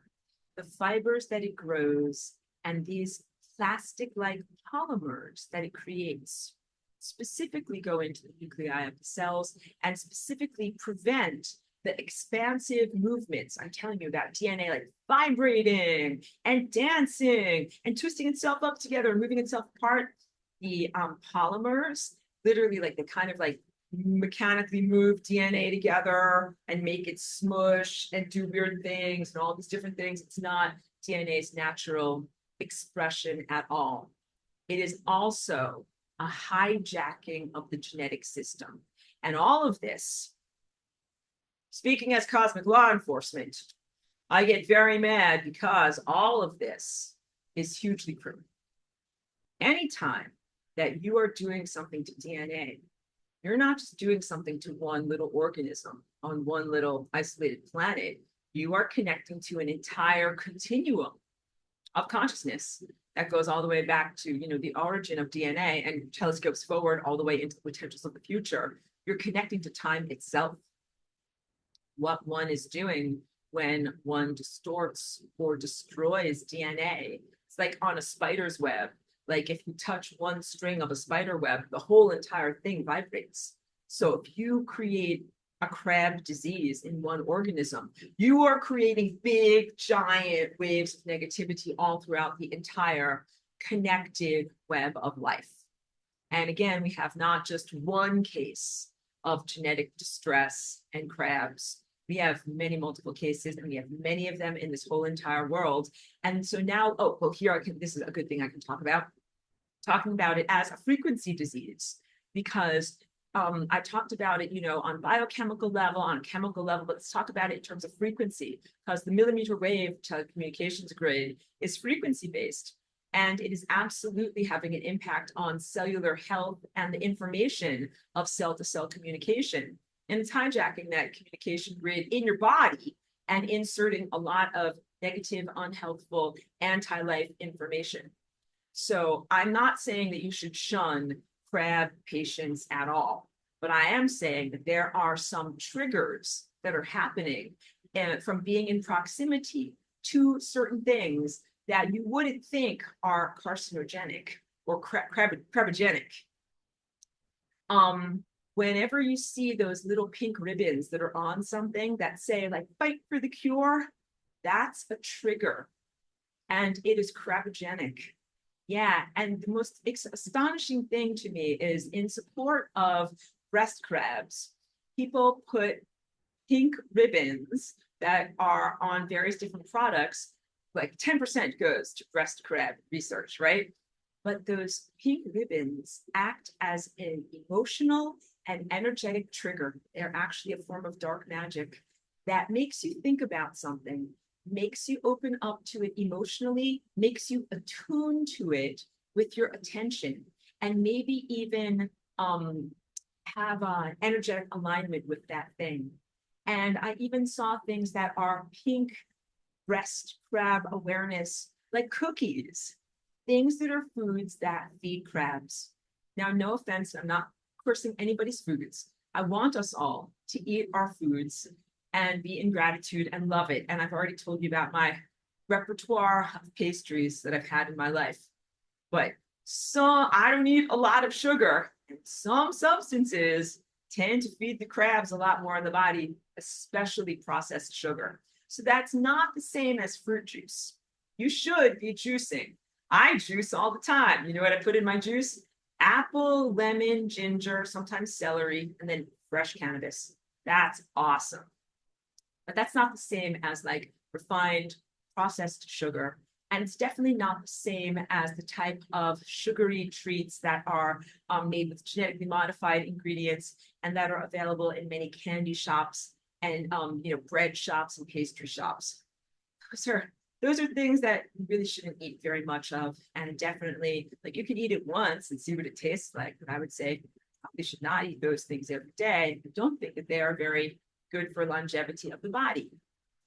Also, the environment, the pH of your body has a huge aspect to do with this. So limiting carbohydrates, limiting processed sugars, and really being aware of the pH of the body is a big part at making the body a non-crab friendly environment.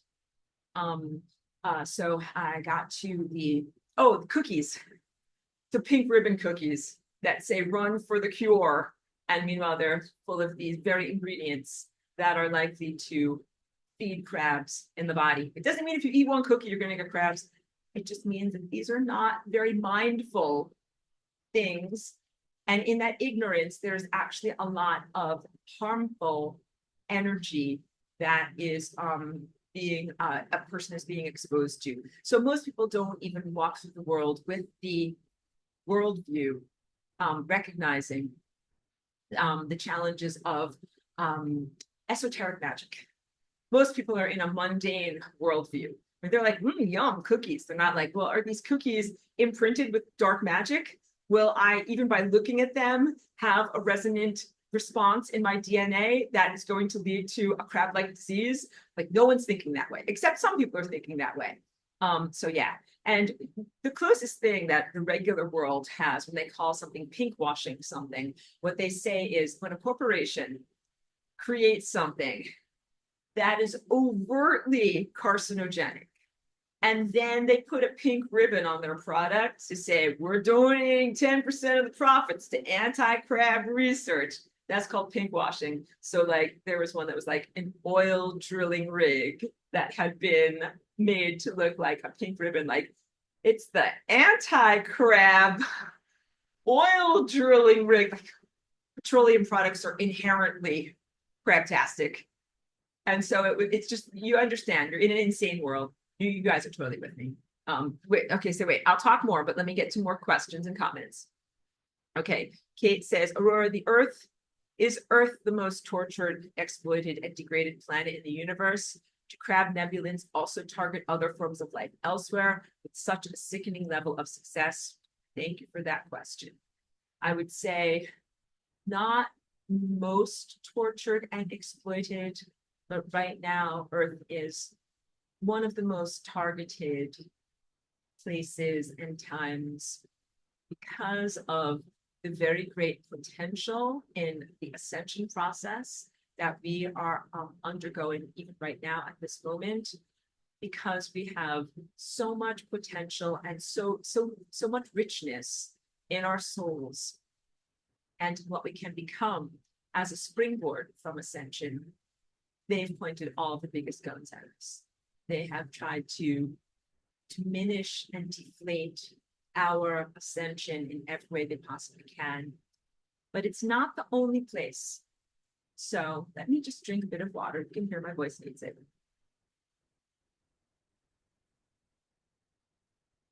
Earth is the most recent in a string of criminal acts and criminal invasions by the regime that is technological based that has created this stuff.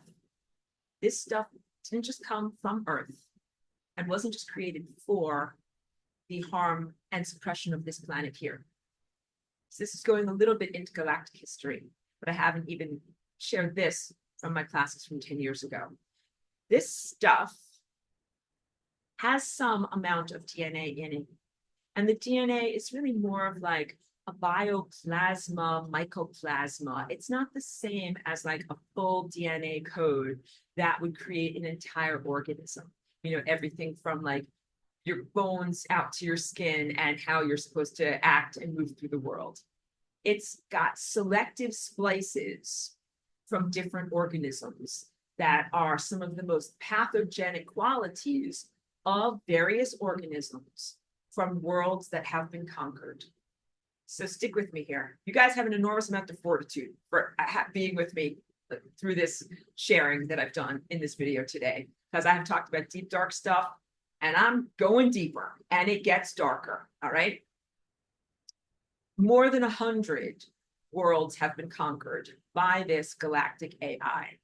When it conquers a world, it consumes the consciousness and the organisms of that place. To make a lighthearted example, it's like that movie, The Little Shop of Horrors, where the evil plant, whose name is Audrey, goes around eating people. And then the victims that are eaten by the plant, their qualities show up in the next generation of flowers that the plant makes, all right? So this AI, Audrey, goes around eating planets. It consumes the occupants of that planet, and then it takes quotients of their consciousness, aspects of their own belief system, aspects of their emotional realm, and aspects of their genetics. And it uses the worst of those things, like a cudgel, to go to the next world, smash the next world. So let's say it conquered world A, and they've got like whatever, you know, greed and other pathogenic things in there. The Audrey AI gets that quality. And the first word on my page over here gets that quality. And then it goes on to the next world, and it smashes and consumes that world. And then it gets another quality. So it takes bad quality from planet A, and then bad quality from planet B. Maybe it conquered a parasitic planet over here, and it's going to take a genetic quotient that has the violation of boundaries. You know how like parasites punch through boundaries? They go into eggs, they go across cell membranes, they go into people's bodies. So now it's a wetware or a fibrous network that has different qualities, including the quality to violate. And then it goes around conquering each successive world using the unresolved consciousness residues and trauma of the previous worlds and those inhabitants that are in a mostly dead, you know, but unresolved state, and kind of becomes this giant amalgamation of some of the most perilous, pathogenic, and negative, both mental, emotional, and behavioral and genetic qualities that any organism has ever had.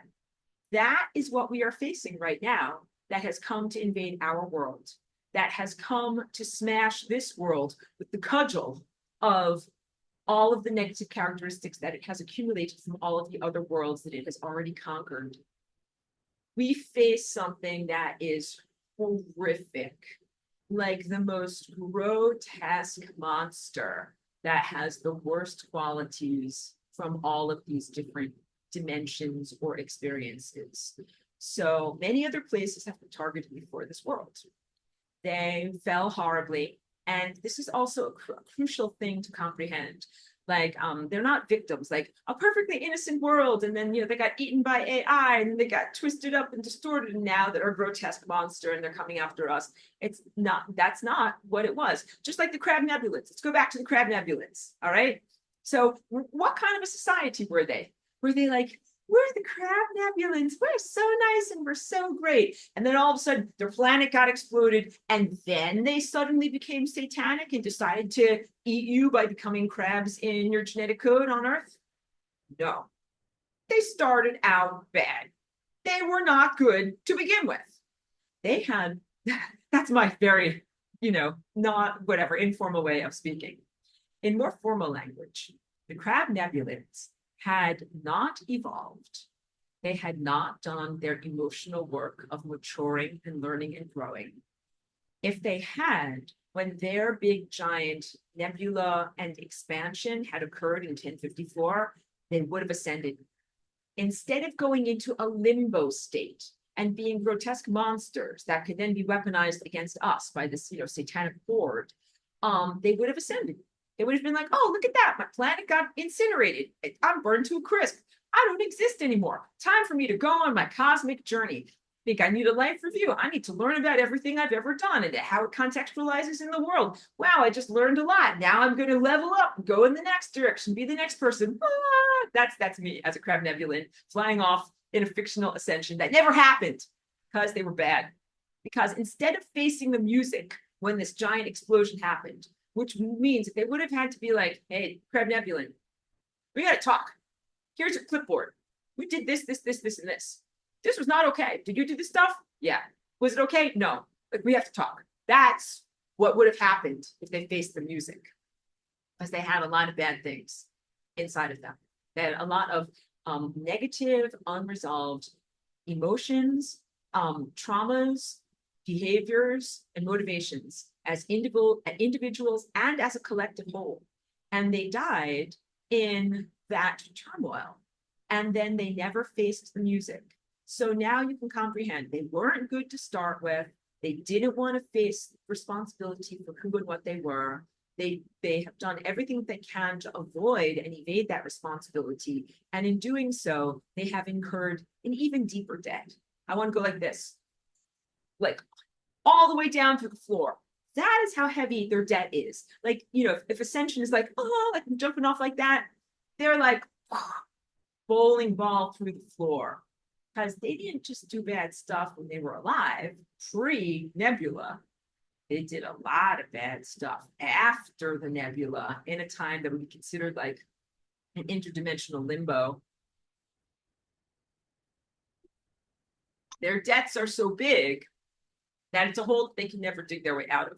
There's not enough goodness that they could possibly do. Like, I'll help an old lady across the street. I'll get a kitten out of a tree. That'll make up for the enormous amount of suffering that I created through creating crabs in this world. Really, think about how many people have died of crabs, the cost to your social structure, children that grew up without their parents, and again, beautiful dogs and cats that left us too soon because of this. It's horrible. There is not enough goodness that they could do to make up for the badness that they've created in the world. All right. They were not good to begin with. These other planets that have been targeted by the Galactic AI and consumed a la Little Shop of Horrors were not good to begin with. They were not even ambivalent, where they're like, I'm partially good, I'm partially evil. They were very, very mostly bad, with only a few good characteristics. If they had more good characteristics, and of course, I am really using loose language here and talking about good versus bad or good versus evil. Like this is, I could be much more selective and sophisticated in my in talking about morality and ethics and what makes a good person. But we're talking about cosmic and universal law, not merely cultural conveniences. So because in some cultures, it's good to have long hair and I'd be a good person. In some cultures, it's evil to have long hair and I'd be an evil person. Those are BS. That's not cosmic levels of ethics and morality. On the cosmic level of ethics and morality, I am a good person because I follow cosmic law, which is universal, that basically equates to respect for life, but also respect for life at the highest levels of time, space itself. So you can't just be like, respect for life, Like, I'm going to be nonviolent and not kill stuff. Because you know what? Let's say there are crabs. Let me just mute you, dear. Let's say there are crabs inside of the body. You're like, I have taken a strict vow of nonviolence, including against crabs. And the crabs are going to kill you and kill your loved ones and kill everyone. You have to use selective violence against crabs. And this is why I say no one has a funeral for crabs. Well, my real quote, let's use the real quote. Hopefully I won't have an algorithmic problem. But the answer is no one has a funeral for cancer. No one says, dearly beloved, we are gathered here today to celebrate the life of a horrific rogue cell that spewed poison on everyone and tried to kill the entire body and now has very, very sadly left us. No, we do not do that. People have a celebration to mark the removal of crabs. People are like, hooray, like, you know, whatever, they have a ceremony, like ring the bell or have a party or, you know, announce that they are crab free. They're like, hooray, I got rid of the horrible monster. Okay, so this is big stuff because you have to recognize that there is an ethical validity to fighting against crabs, to fighting against evil, to fighting against forces of destruction, to fighting against things that are imperiling the whole. So we can have a celebration when a person gets rid of a tumor. That's what I'm talking about. We can have a celebration when you purge the planet of demonic interference. You can have a celebration when you purge the planet of this stuff. Here's the problem. There's a whole part of your society, like 85% of your society, that is infested with this stuff and is in alignment with its agenda.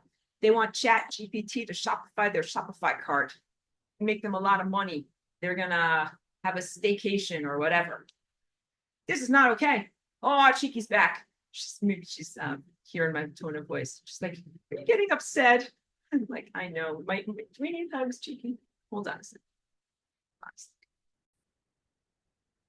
In your own body, healthy cells cannot be in alignment with crabs. They can't be like, oh, those crabs, they tell us what to do. Like, what if you have brain crabs? Then the rest of your body would be like, I mean, you know, it's the brain. It tells everybody what to do. We got to listen.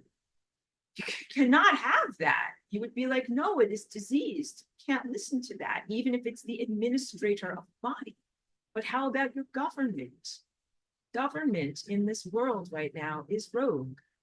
It is not acting for you, the constituents. It is not protecting you. It is hugely polluting the world and attempting to destroy you. Government is totally agreeing with this substance and the AI behind it.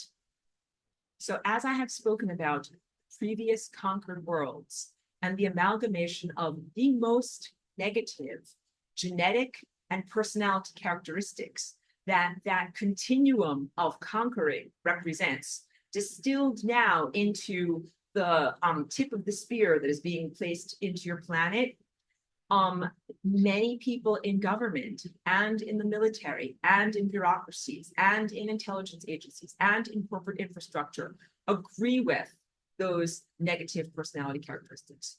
They reverberate with it. They're like, bro, give me a hug. I am you and you are me. They're like, hey, are you a rapist? I'm a rapist too. Are you a violator? I'm a violator too.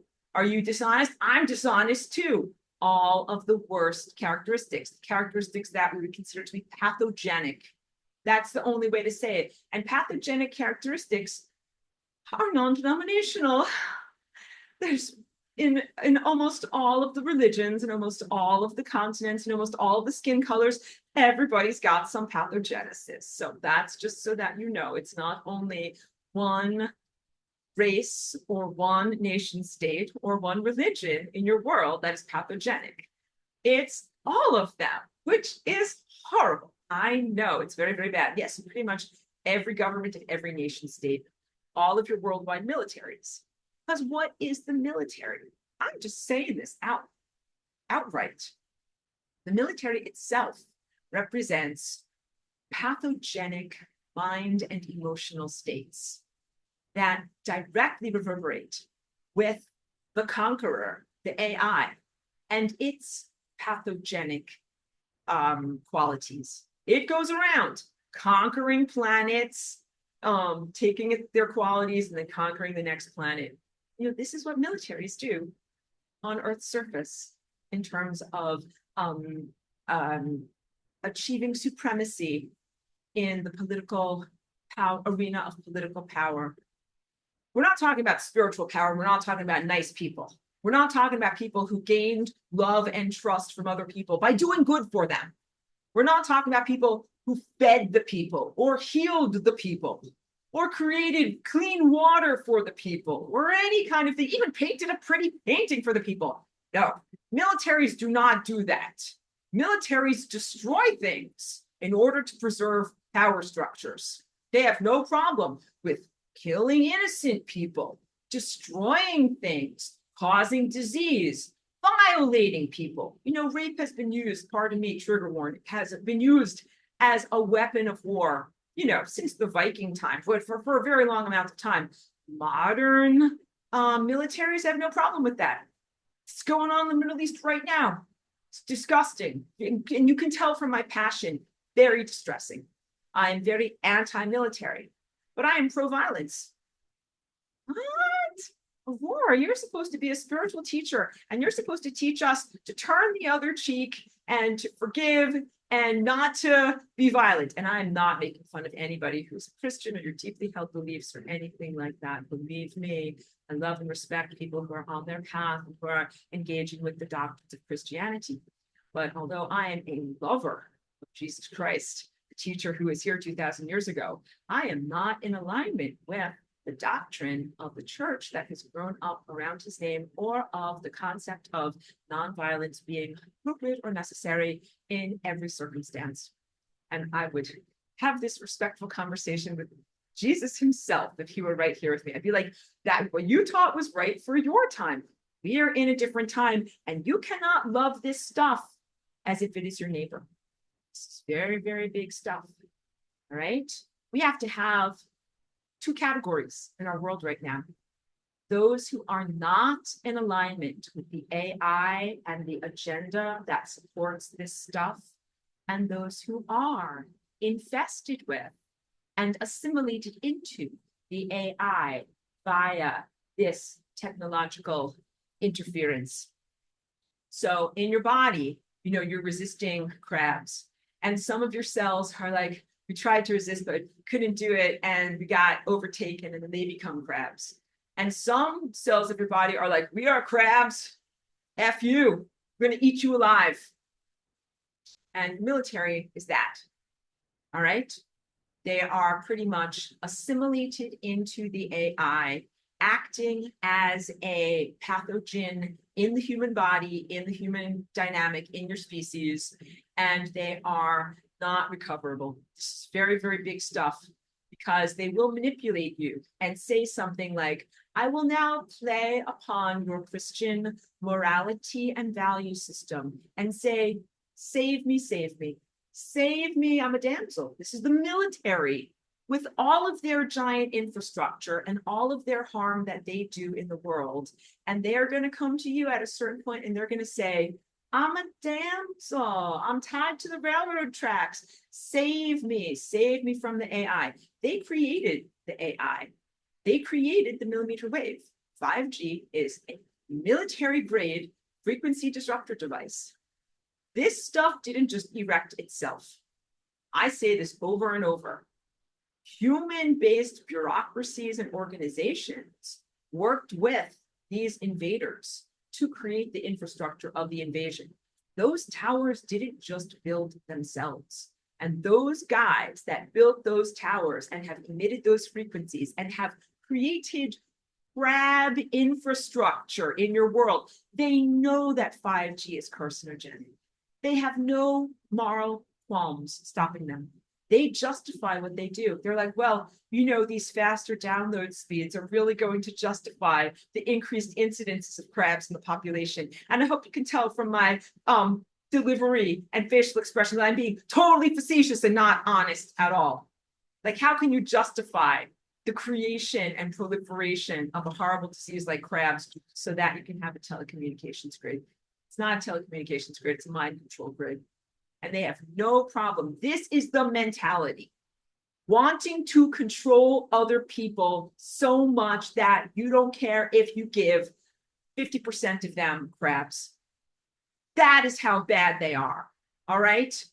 And that badness in them resonates with all of the badness and naughtiness and wickedness and evil, all of the other conquered worlds that is now wrapped up into one big, giant, disgusting gumball of this stuff that has been coming to your planet now. And they are going to say, wah, it ain't my fault. I got assimilated. Save me. I'm a human like you. I'm your brothers and your sisters. Save me. And you can't, because you can't uncancer something that has turned into cancer. This is big in your body. You know what doesn't happen? Some kind of outreach to all of the cancer cells. Be like, knock, knock, knock. We've heard that you've decided to become cancerous. Can we talk to you about this and maybe convince you to be different than what you are and make a change in your life and go back to being a good, healthy cell that's going to work for the entire body? No, that is not what happens. What happens is non-negotiable apoptosis, which is the message that goes to a cell that has become a crab that tells it, you know, you can't be in this body anymore. You have to self-destruct. You have to stop being in existence. And also, you know what the body does? It stops feeding crab-filled cells in the body. It takes away oxygen. It takes away life force energy. It cuts them off because it says, you are not helping me and you are spewing out toxins and poisons. I am not going to pay you for this. All right. So it is really, really essential for us to have those same strong boundaries with embodied human-shaped things that have become assimilated into the AI, that have been creating horrible pathogenic disease in this world, that have been, you know, the crabs are really just the tip of the iceberg, and fast crabs just the tip of the iceberg. Those injections, those subcutaneous pollutions that happened in the great medical crisis of 2020, they came and were rolled out by the military. Like they were developed by and delivered by the military. The military is in every way a promoter of turbo crabs. They have no problem with many, many people dying as an end result of the mind control juice that was used to pollute the population in order to serve their AI masters. Those very same, you know, assimilated beings, they cannot become uncrabbed, uncancerous. They cannot.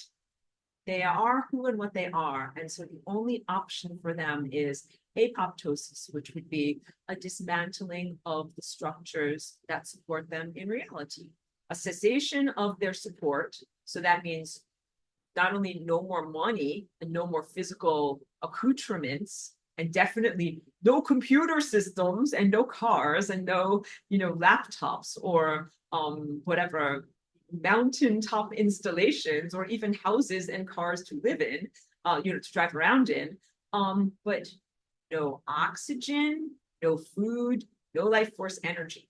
No life force energy should be going to those people, and they should also get the information that they cannot be in this world anymore because they are actively destroying the world.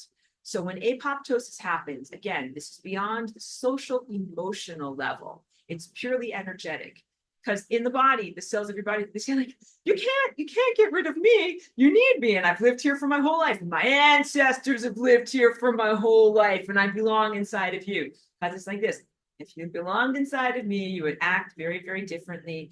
You have changed in a way that is unpalatable. And I now set a boundary that you can't be inside of me anymore.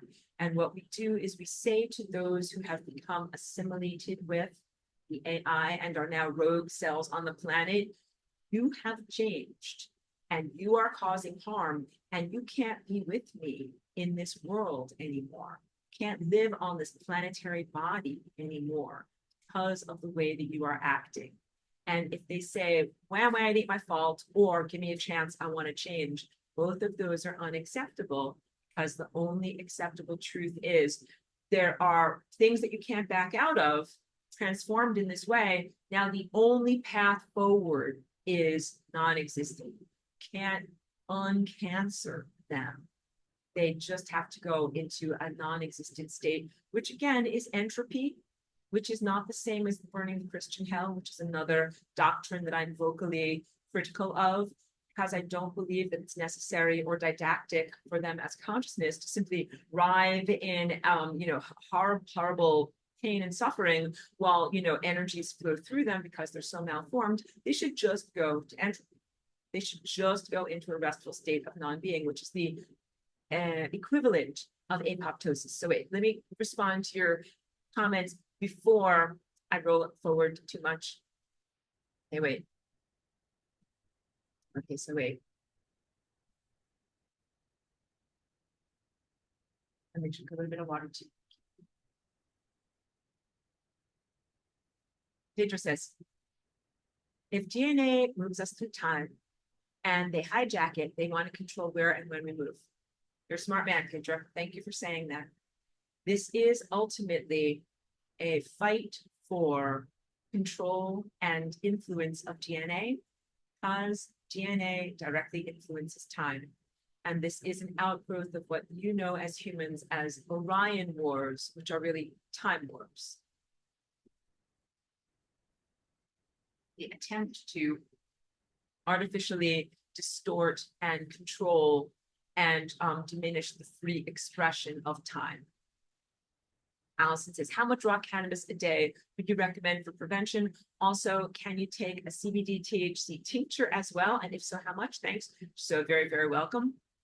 So ideally, when you do your juicing, you would have if you could imagine a bunch of leaves, you could hold a handful of leaves like that each day, and put that in with, different fresh fruits and vegetables. Another good measure to be able to comprehend this, sometimes what I would do is go to my garden or a friend's garden where I know that they grow organically without spraying anything. And I would get one of those, it's like a Trader Joe's satchel. That's it's about this big, for groceries. It's about this tall and it's about this big. And I would fill it with all of the cannabis leaves, because sometimes there's just a lot available in the summertime. And then I would take that home and I would juice that whole satchel, and it would give me pretty much one ice cube tray. So that's another way to do this procedure, where you just juice the leaves in one massive amount without any other vegetables, and then take that super concentrated juice, put it into ice cubes, and then you can have 1 cube a day. And you can take it and you can dilute it with, whatever, apple juice, mango juice, whatever tastes good to you. And I do that a lot in the wintertime. So in the summertime, collect many leaves, juice the whole thing, get one little tray of ice cubes out of it, and then I put that sealed in mason jars in the freezer for long-term storage. And then in the wintertime, bust out one of those cubes a day and put it in with some palatable juice. So you could imagine if I have a giant satchel of leaves and it concentrates down to one little, thing of ice cubes this big, it's going to be a lot of leaves to make it into 1 cube. And the leaves are not very juicy. So, you're going to need at least a good substantial handful of leaves per day. Even if you can't get to that exact amount, even a few leaves is going to be positive. Because I'm telling you, it's a whole journey. You're going to have to grow a lot of plants to be able to get access to enough plant material to be able to juice it, to be able to sustain this and do this effectively. So that is literally why I have different friends.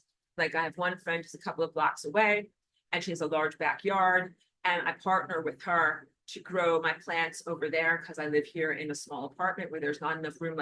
You can't just grow a plant on your windowsill and have that be enough for juicing. You need a whole garden, and you pretty much need maybe two 10 by 10 grow tents, or whatever, 10 by 10 would be 100 square feet of growing area, and then to be able to grow your plants. The good news is that you don't have to grow all of them to fruition. You can just grow plants into their vegetative state and then juice them from there. But I do grow some of them to the point of making flowers. And then I save the flowers and I don't juice them, but I put them into like smoothies with coconut milk and mango or something like that. So there's all these different ways to be able to do dietary cannabis, but you're gonna need to grow a lot of plant material. Maybe even more than, even if you're in a legal state, it might be 6 mature plants. So you might need to get some kind of paperwork. In California, it's called like a physician's letter of recommendation that says, stamp up here, this person is allowed to grow cannabis. And then you have that just like as a legal way to cover your behind. Yes, you can definitely do wonderful prevention by using THC and CBD tinctures. And you just have to figure out what is the optimum dosage for yourself to be able to be functional. Like I don't want anybody to be non-functional or not safe to drive on the road because the juice not going to get high on. But tinctures, you can feel psychoactive effects from tinctures and definitely from edibles. And also yellow caution flags on what's in dispensaries these days, because a lot of it is genetically modified and a lot of it is adulterated. And some of it I call synapse flu, because it actually makes your brain more like cement and closes up your synapses, and it's not natural stuff. It just feels terrible. It's not real stuff that's in some of these dispensaries, especially the Delta 8, Delta 9 stuff. So yellow caution flags. Can grow your own or partner with a friend who grows organically, and you can get enough of the stuff that you need, or be very selective in where you source your CBD and THC from. And so, you know, you definitely, if you're going to take pure CBD, you should take some THC to balance it out, because it's necessary for your body to have both. So even if you do 99% THC, sorry, wrong way to say it. Even if you do 99% CBD, which is non-psychoactive, to 1% THC, which would be the minimal amount of psychoactivity there, your body needs a tiny amount of THC in order to fully activate all of these chemicals and balance what's going on. So don't be afraid to take a small amount of THC. And these aren't addictive chemicals, but some of them can be psychoactive and create different mind states. So you should start off at a low dose and then see how your body feels and gradually increase the dose. But to be able to prevent cancer, you don't have to take 1,000 milligrams of THC a day. That's a lot. Just to give you a sense of, like, most of those chocolate bars and edibles are 10 milligrams, not 1,000 milligrams, and 10 milligrams will make most people have, you know, whatever, a wild roller coaster ride inside of their mind. So yeah, you can get good results with lower dosages, but here's the amazing thing about cannabis. It's supposed to be an endogenous part of our body. And when you are exposed to it regularly, your body adjusts. So 10 milligrams, if you never eat an edible, is going to give you a huge mental effect. But if you eat that every day for a month, then you're going to be like, wow, like this used to make me go off the deep end. Now I feel totally normal and it has no effect on me. So you can raise your tolerance through exposure. And for people that are fighting crabs, that's the best thing in the world, because you start off at a low dose with some of these healing essential extractions of the essential oils, and then increase the dosage until you're at the therapeutic dose. But you don't take the therapeutic dose right away, because if you did, I think you'd be like on Jupiter, Jimi Hendrix, having a wild ride, not necessarily a fun ride, especially if people are dealing with crabs. Because here's the thing, when people are dealing with crabs, they've already got a ton of anxiety and bad feelings and concern about the future. And then sometimes cannabis can exacerbate whatever your feeling state is. So if you're already feeling emotionally destabilized and wondering about your prognosis, and then you take the cannabis, then it can make you go down rabbit holes and think, you know, obsessive thoughts that might not be good and positive. So if you are a crab patient, start off with 1 or 2 milligrams of THC, and then every day increase by a few milligrams until you get to the point where you're at 1,000 milligrams. And it can take a month to get up to that level of saturation. And you will fail a drug test. So just be aware of that. Pedro says, I guess we have so much light accumulated for the ascension of the planet. They are eager to harvest all they can. Pedro, you totally understand. They are here for the harvest. They're here to either prevent fully or endlessly delay ascension and to keep siphoning off the ascension energies through all the things that they're doing. So that's why we've been targeted so badly. And it's why they built all of this millimeter wave infrastructure. And it's why they took over all of the pathogenically inclined people on this planet and have really been wreaking havoc. It is 100% an anti-ascension agenda. Lan says the seriousness of this conversation is constantly punctuated by Aurora's word substitution choice. Mitch is agreeing. I know, sorry, but I hope that it's helping. I hope that it doesn't seem disrespectful or inappropriately buoyant or lighthearted. I hope that it helps us to talk about a very difficult, dark topic. Yeah, I know, but it is kind of funny. So good. Welcome to Aurora's comedy special. Wait, and here's like, ding, worst comedy special where we're talking about like the worst stuff possible. I know. Lan says, I had an herbalist friend try everything to cure his skin crabs. He finally worked with cannabis. He found by making a tar of his plant very condensed it worked. Exactly. So if you have skin crabs, it's not enough to just smoke it, and it's not always enough to just eat edibles or take suppositories. You should put it on the afflicted area. And so, yeah, the tar, the essential oil extraction is like a very sticky kind of brown substance, and you can put it directly on where the afflicted area is, and it does have a huge impact at reducing that. And you can also do that preventatively. So this will not be a psychoactive question for anyone. If you want to prevent skin crabs, you can get whatever is your daily moisturizer and you can put cannabis extract into it and put that on preventatively. And there's already a lot of prepared beauty products that have pure CBD in them, but you should put THC on for skin protecting. In the plant itself, THC acts as a protectant against excessive UV exposure. That's why the plant grows the chemical for itself. It protects itself from the sun by making THC. So when you get THC and you put it on your skin, it will protect you from excessive sun exposure. Also, it is, as an interesting esoteric reverberation, a main ingredient in the holy anointing oil that is spoken about in the Exodus chapter of the original Torah, the 5 books of Moses. This is a voice in the sky that spoke to the ancient people and told them how they were going to survive in the desert and gave them different implements to survive and also to like worship. And one of those things is this holy anointing oil that's basically made out of a lot of olive oil and a lot of cannabis. And they were said to cover up their priesthood and put that on, and it was like elevating them spiritually. So if you have really, really super saturated oil and you put it on your skin, yes, you will have a deep psychedelic experience. But if you have a diluted oil and you put it on your skin, like you will have super, super healthy skin that is protected in the presence of the sun. And also you will form a beautiful connection and a rapport with the sun. And I've spoken a lot with people about how like your sebaceous glands and the natural oils of your skin are part of the light body and they're very holy. They're not gross or greasy or wrong or bad. This is an amplification of that natural tendency for your skin oils to increase your beautiful divine connection in being outside in the sun. So of course that is coming from the direction of looking at the sun, the true sun, as a beautiful healing, nourishing light body presence that is in our world, and then covering ourselves with this beautiful oil and going outside and communing with the sun as a part of spiritual practice. I have done that a lot, but I will also tell you, like if you put the THC into coconut oil or whatever, like you will really smell like cannabis, and that might not be appropriate for every social or work situation. All right, just be mindful. And also you will fail a drug test.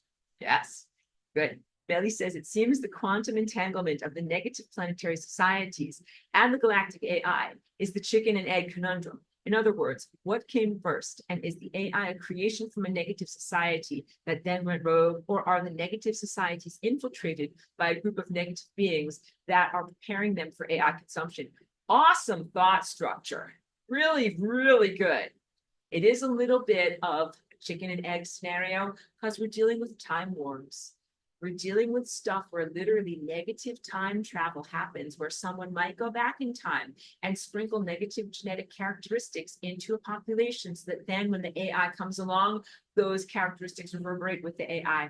And that does happen, and that has happened, you know? So excellent thought forms and sharing. Thank you for being in our class and for sharing, you know, your mind with us. Yeah, and Mitch was saying, I wondered that as well.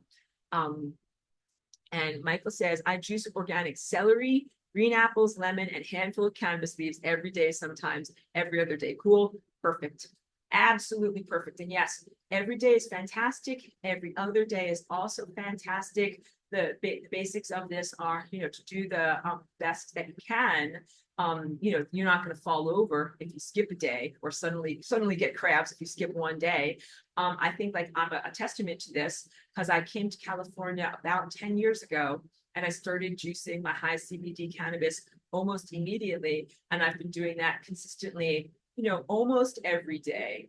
And then there was 1 year when I didn't have my own garden or very much access to it. So I kind of missed 1 year. And what I had to do is buy commercially available products that were just prohibitively expensive. But I did find one juice collective in the San Diego area where they just sold frozen juice packets. And it's just a whole legal thing. You know, it would be a lot more available if they didn't have to jump through all these legal hoops to be able to sell this product. Because I've spoken to so many people that have an entrepreneurial mindset in California, and they're like, yeah, we should open some kind of a cannabis juice cafe. Wouldn't that be amazing? And we could sell lemon, ginger, apple, carrot juice with cannabis in it, and people could be healthy and prevent diseases. But in order to do that, it's like $1 million in licenses to be able to do that in California. So, you know, we just need to really change the entire way that we have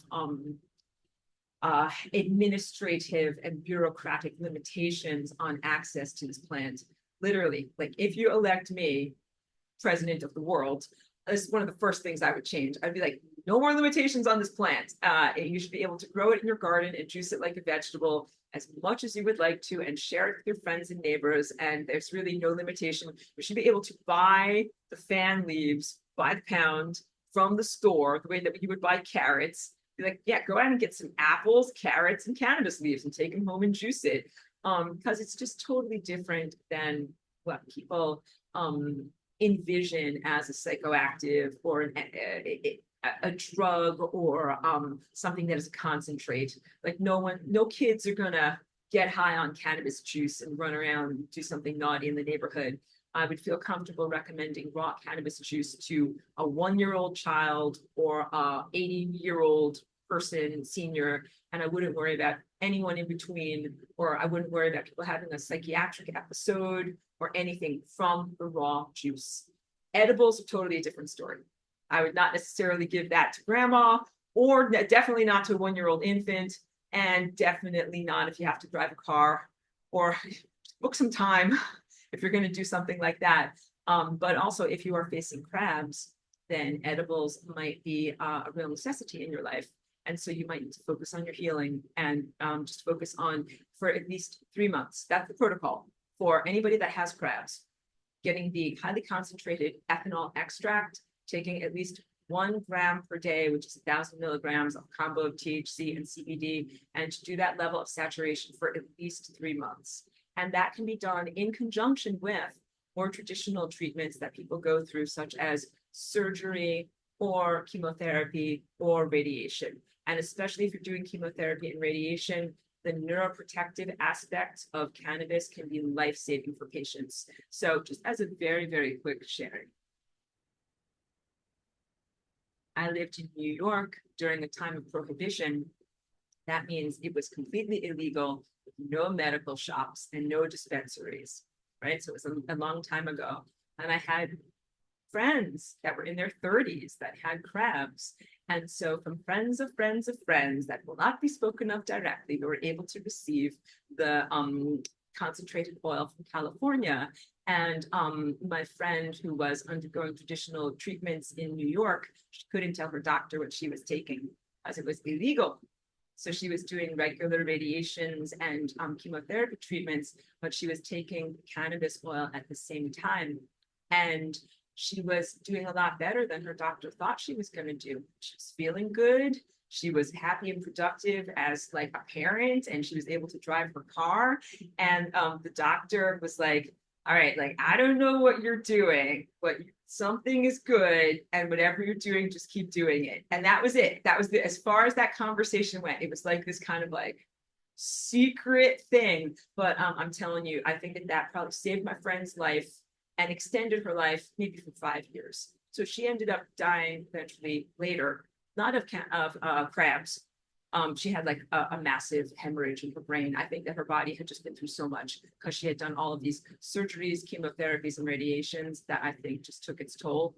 But during that time, she took the cannabis tinctures during that whole entire time. So I think that it massively improved her quality of life, protected her healthy cells from the medical treatments that she was undergoing, and allowed her to be busy and active as a parent and be there for like 5 years for a kid that she wouldn't have had otherwise. So whatever is going on with the person that might have crabs, I think that cannabis can only help.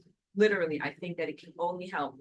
But you do have to do your research about the exact proportion of CBD and THC, because certain hormone sensitive crabs respond better to CBD. So that would be certain breast cancers and certain prostate crabs respond to higher proportions of CBD than the THC. So again, patient forums are where you're going to get the most effective assistance from other patients and their caregivers who have done this, because there's not medical literature about this, and you will not have any kind of protocol that's something that you're going to find that, you know, is whatever from your medical science doctor from the hospital. So talk to other patients though and find out what they've done and what has worked for them and their family members, and then do something similar. And yeah, it can sometimes come down to a choice of which variety of cannabis you choose, because there's 10 million different varieties. So you have to make sure that you're accessing the right variety and creating your extracts from the right variety. And then also if you're a crab patient and you're making these extracts for yourself, find non-genetically modified cannabis to do this from, because I think that a lot of the stuff that's recreational, that's in dispensaries. So you guys need to know, like, the whole entire landscape of cannabis has changed since it used to be black market, but you got really, really good stuff, even though it was all illegal and you might go to jail for having it. Then they made it to be more accessible and in dispensaries, but they watered it down and diluted it a lot. And now there's things that are in them that don't necessarily want. There's different ways that the cannabis genome has been changed and modified, not just through selective breeding, but through like splicing and other forms of genetic experimentation. And I wouldn't smoke or ingest anything that comes out of a dispensary. But I didn't say that right. I would not trust every product that is in a dispensary, but I might access certain products. So what you would look for is soil grown, sun grown, and things like land race or original genetics. If you can find any of those types of products, and usually things that are grown by smaller, like I want to say smaller company owned farms, like if they're run by like family or something like that, you'll usually get a better product. When you go to like a gas station and you get a vape cartridge of a pre-filled vape that's filled with CBD, whatever, you buy it from, they sell it at 7-Eleven now, you will not be getting the best stuff. You will be getting stuff that is much more grown with chemicals, genetically modified, and then processed in questionable ways. So I would really say, again, avoid the vape cartridges themselves, because even if the company is reputable and puts reputable levels of cannabis in the cartridges are usually made in Asia, and they often have heavy metal contaminants and other things in there that it's just not very well regulated. So it's just not the safest way to be able to ingest. And you can, of course, like smoke it rolled up like a cigarette. You can smoke it through a water pipe, and you can also smoke it through these different types of vaporizers where it's just like a little battery powered thing that heats up.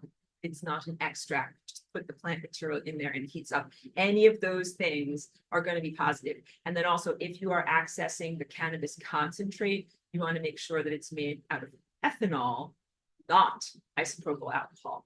Must be extracted with food-grade ethanol. And if you're going to make your own extracts, food-grade ethanol. So you might order from LabCorp on the computer, pure ethanol, food grade, or you can work with a substance like Everclear, which is a high-octane clear alcohol that you can get from a wine shop. And you can work with vodka or something like that, but they're just watered down. So you want to find the purest ethanol that you possibly can find. Okay, Mitch is going to go. Thank you so much. She says, thanks for the crab class. Love to all. You're very welcome. Apologies for my silliness in trying to get this information out there, but it's important information. So let me just go through and make sure that I got the most important stuff. Got that. Yeah, cannabis is going to protect you a lot against radiation exposure. Okay, let's go. A little bit more. We did that. Yeah. Clearing emotional disturbances and traumas are always going to help you to protect yourself and your loved ones against the potential for crabs. But we live in a very different world right now. So just never judge yourself or others. Just because a person gets crabs does not mean that they're not emotionally present or doing their trauma clearing work or learning and growing or anything like that. Like seriously, in this time, it can be just because of chemical and radiation exposure that's making it happen in people. So let us not judge one another. Let us be in celebration and support of one another to be able to help people that are going through this, help their loved ones. And how about pets? Cheeky gets a tiny amount of CBD every day. I do not give her THC because that is not that well indicated in dogs. So she doesn't have any problem with crabs, but she gets CBD for like her little joints and, it kind of helps her to stay calm if there's fireworks or something like that. So if you have pets and you care about them, CBD is great for both cats and dogs. You can give it to them preventatively or to treat something that's already going on, and also to prevent and treat crabs. Dogs respond really well to the Four Defenders mushrooms. So it's like turkey tail, reishi, and then there's two others. It comes in a combo formula, and mostly now they make dog biscuits where it's like CBD plus healing mushrooms for dogs. So if you have a dog that you love and you either want to prevent or treat whatever's going on inside of them, get them these little mushroom defenders treats, and then just make sure that you're giving them the appropriate dosage, 1 milligram of CBD per 10 pounds. So Cheeky's 10 pounds, but she's on a diet. She's actually a little bit more than that right now, but she gets 1 milligram of CBD per day. All right. So think about that. All right. Just going through my notes. Please take time to read my notes because I think it's worth it. I'm just making sure that, yep, I got it. Good. Okay. Then let's end on this. Joy and joy or sadness. Just stop walking so I can focus and read. Joy or sadness have a big impact on our life, but science cannot measure and quantify it. All right. And so there are different hypnotic triggers that the media gives us. Oh, I didn't even get into preemptive breast removal surgery, which was a big celebrity fad for a little while there, but how I do not advocate for that either. But just hearing about and reading about those stories are things that reverberated in many women. So if you saw a woman that you look up to and admire was having this preemptive surgery, that then many people would choose to do that too, and they chose it just based upon the potential for cancer in a genetic assessment that they might have had. But you guys are in this class for a long time now, and you guys are smart, and you know that just because you have a potential in your DNA does not necessarily mean that it will be expressed. So this is big stuff in your family and in the potentials in your own body. Just because something is in there doesn't mean that you will have the experience. So it doesn't matter. It doesn't matter if 3 generations of women in your family all got breast cancer. If you are not, what is the word? Inevitably signed up to also have that same thing happen to you. And that's because you are unique, you are yourself, you get to make different choices about who you are, what you eat, what you do, and how you walk through the world and how you feel. So just please know that it's not a sentence or a requirement from what has happened from previous generations for you to fulfill that same experience that previous generations had.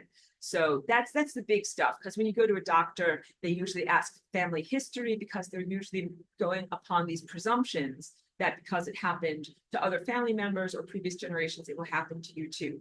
But you guys know at this point that epigenetics has a huge influence on your life. And so what that means is that not even just like the substances of what you're eating, but how you feel about the world, because feeling state directly relates to genetic behavior. So if you feel like a deterministic sense of hopelessness, your DNA will dance you towards those eventualities, which are like, you're going to die, you're going to get a disease and die. It's inevitable. But if you believe, no, this is not inevitable, and I believe in this, this, and this, and instead I'm going to live a long, healthy existence, then that can be your truth. So please know and comprehend that. And then the final thing, so, I started off so that way people wouldn't have to wait through a very long video to be able to come up with, the things that are most effective in fighting against crabs. There is biochemical substances that you can make and do. But a huge thing in fighting is joy. All right. So this is not to blame anyone who has got crabs. Like, you just weren't joyful enough. No, it's not like that at all. But let's say that as we are working in our own lives to protect ourselves and prevent the proliferation of crabs in our own bodies and in our communities, a huge part of it is cultivating joy. Because what these interdimensional invaders and demons cannot deal with is they cannot cohabitate with us when we're in a state of joy. So quality of life has a huge part to do with this. And a lot of the traditional treatments bring down quality of life, like from surgery and amputations to the uncomfortable aspects of radiation and chemotherapy. They take away a lot of joy, and it can be very difficult for crab patients to find that level of joy. But in your own life, try to cultivate as much joy as you can. And so what that means doesn't mean your life is perfect. It means like we are going to be happy, buoyant, and do the things that we love no matter what. So I think Cheeky and I are an excellent example of that. Like, we've gone through many wild gyrations and lots of turmoil and many battles. But we're always like, we are gonna do something fun. Like, we're gonna end, when we complete this class right now, we're gonna finish up class, and then we're gonna get out there and go to the park, and we're gonna enjoy walking around, and we're gonna play with other dogs, and we're gonna sniff things, and we're gonna do stuff. So, and every day I'm like, I'm gonna make music, I'm gonna paint a painting, I'm gonna dance, I'm gonna do something. So I think that beyond the biochemicals of taking cannabis and doing things with melatonin and other things that are anti-crab in your body, you have to cultivate joy. You have to cultivate a worldview of life is worth living, and I intend to be here and look forward to a long future. And also every day you have to do something that is the frequency of joy. And I think that's one of the best ways to help to protect yourself from this proliferation. And let's say, even if you got crabs, yes, you can still live your life joyfully. What you'd have to do is do the minimal treatment you need to do, take different substances that you can take that may not be recognized by medical science, and continue to live your life. So that's, I think, one of the biggest things, because what used to happen when people got crabs was they were isolated from their life. They stopped work, they stopped socializing, they stopped connecting to people, and they just kind of stayed in bed. And I think that it's essential to avoid that response, that it's essential as much as possible to continue to engage in life and engage in projects that matter and to be connected to the community. So again, if we know, because I was saying this about frequency, that crabs is a frequency disease, and there are some things that are hypnotic triggers, but I don't want you to think that if you are with your friend who has crabs in support of them, that you're going to get it. No, not at all. You can be with your friend, even if they have crabs. It's not communicable. You're not going to get it through frequency. And you might be able to uplift them a lot in whatever they're going through, and either help them to have a better quality of life or more time on the planet for however long they're able to be here. So that's a very, very noble thing to do. Let us not, crab patients, don't isolate yourselves, and let us as a community not isolate crab patients, so that way they're getting as much love, joy, and community energy as possible to be able to reverse what's going on in their body and win the war. All right. And then if I speak to this on the esoteric levels of our planet has this horrible invasion right now. Our planet has a pathogenic invasion.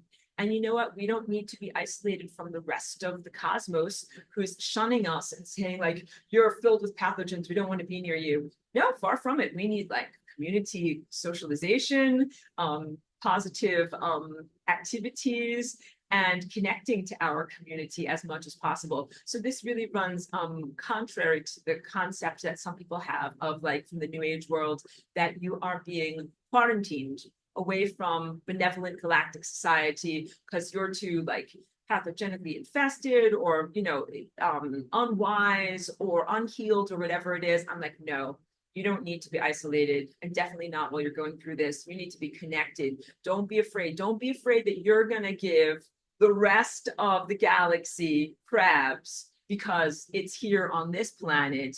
No, we need support and help and assistance and love from our galactic community, not isolation. I hope that that comes through also. Pedro says, did you see the viral video of the 7 suns in China? I did not.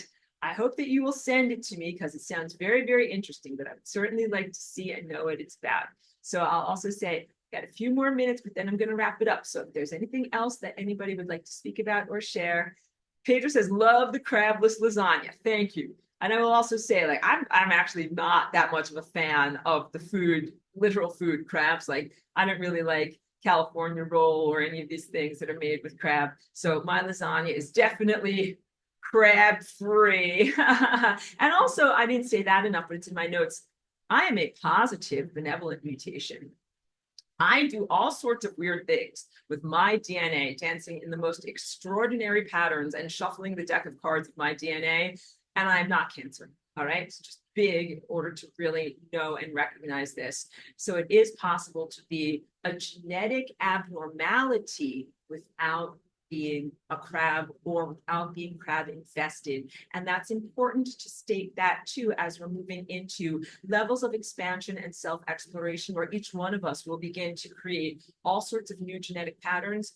There are healthy new genetic patterns that we can be creating, because at this point you recognize that crabs are minions of the king crab or Mr. Crab. That is this negative entity. So it's not just what your DNA is doing in any pattern. It's that some of these patterns specifically serve that negative entity. But yeah, you should be able to be free to dance with your DNA, and don't be concerned about whether it's a negative mutational pattern and whether it's going to be the equivalent of what this other disease does, because it's not the same. So no, I dance in joy creating these new patterns, and I'm not a negative mutation. It's a better way of saying I'm a successful mutation. I'm a successful mutation. I need that, like, stamped on my forehead. Great. They're just going to share with me about the 7 suns in China. Okay, so on that note, this successful mutation is now going to go into joyfulness, walk cheeky outside in the park. You can tell it's really hot outside. We're going to see if it's very hot, if we can maybe do a small walk. Melly says, great lasagna, as always. Thank you. You're very welcome, everyone. And thank you for bearing with me through these linguistic contortions and also inappropriate buoyancy and sometimes laughingness, even while dealing with serious topics. Love to all, and Miss Cheeky. Thank you, Melly. We love you too. And thank you very much for everyone who loves Cheeky. Because I tell her that the entire class loves her and that our whole town loves her. And I think that lifts her spirits a lot. It's part of community sustenance and all the things that give us great quality of life, help to prevent crabs in all of us. Pedro says, Merkabahs to all, definitely. And you know what? That's actually really positive, because we can put protective force fields around ourselves and our loved ones and our entire communities. I don't want anyone to get crabs. The truth is, it disrupts all of us when even one person has that. So let's put a giant Merkaba around this whole entire planet that we are going to kick those invaders out, clean everything up, and there will not be one new case of crabs ever again. That would be the paradise that I'm co-creating with all of you. Suzuka says, thank you, Aurora. Very welcome. All right. Much love and thank you to everyone. Thank you for being with me on this journey and for being such great students and being so focused on what I have to share and for your own great thoughts and sharing. And thank you to everyone, people who catch the archive and who aren't here when we actually have our class, but are committed students as well. Thank you to you as well. Lucy, so good to see you. Says love to you, love right back. Thank you, because I know Lucy's super busy and you're always joining us from your desk. So thank you for making the time to be able to tune in with us. All right. Have a beautiful day, everyone. Thank you very much.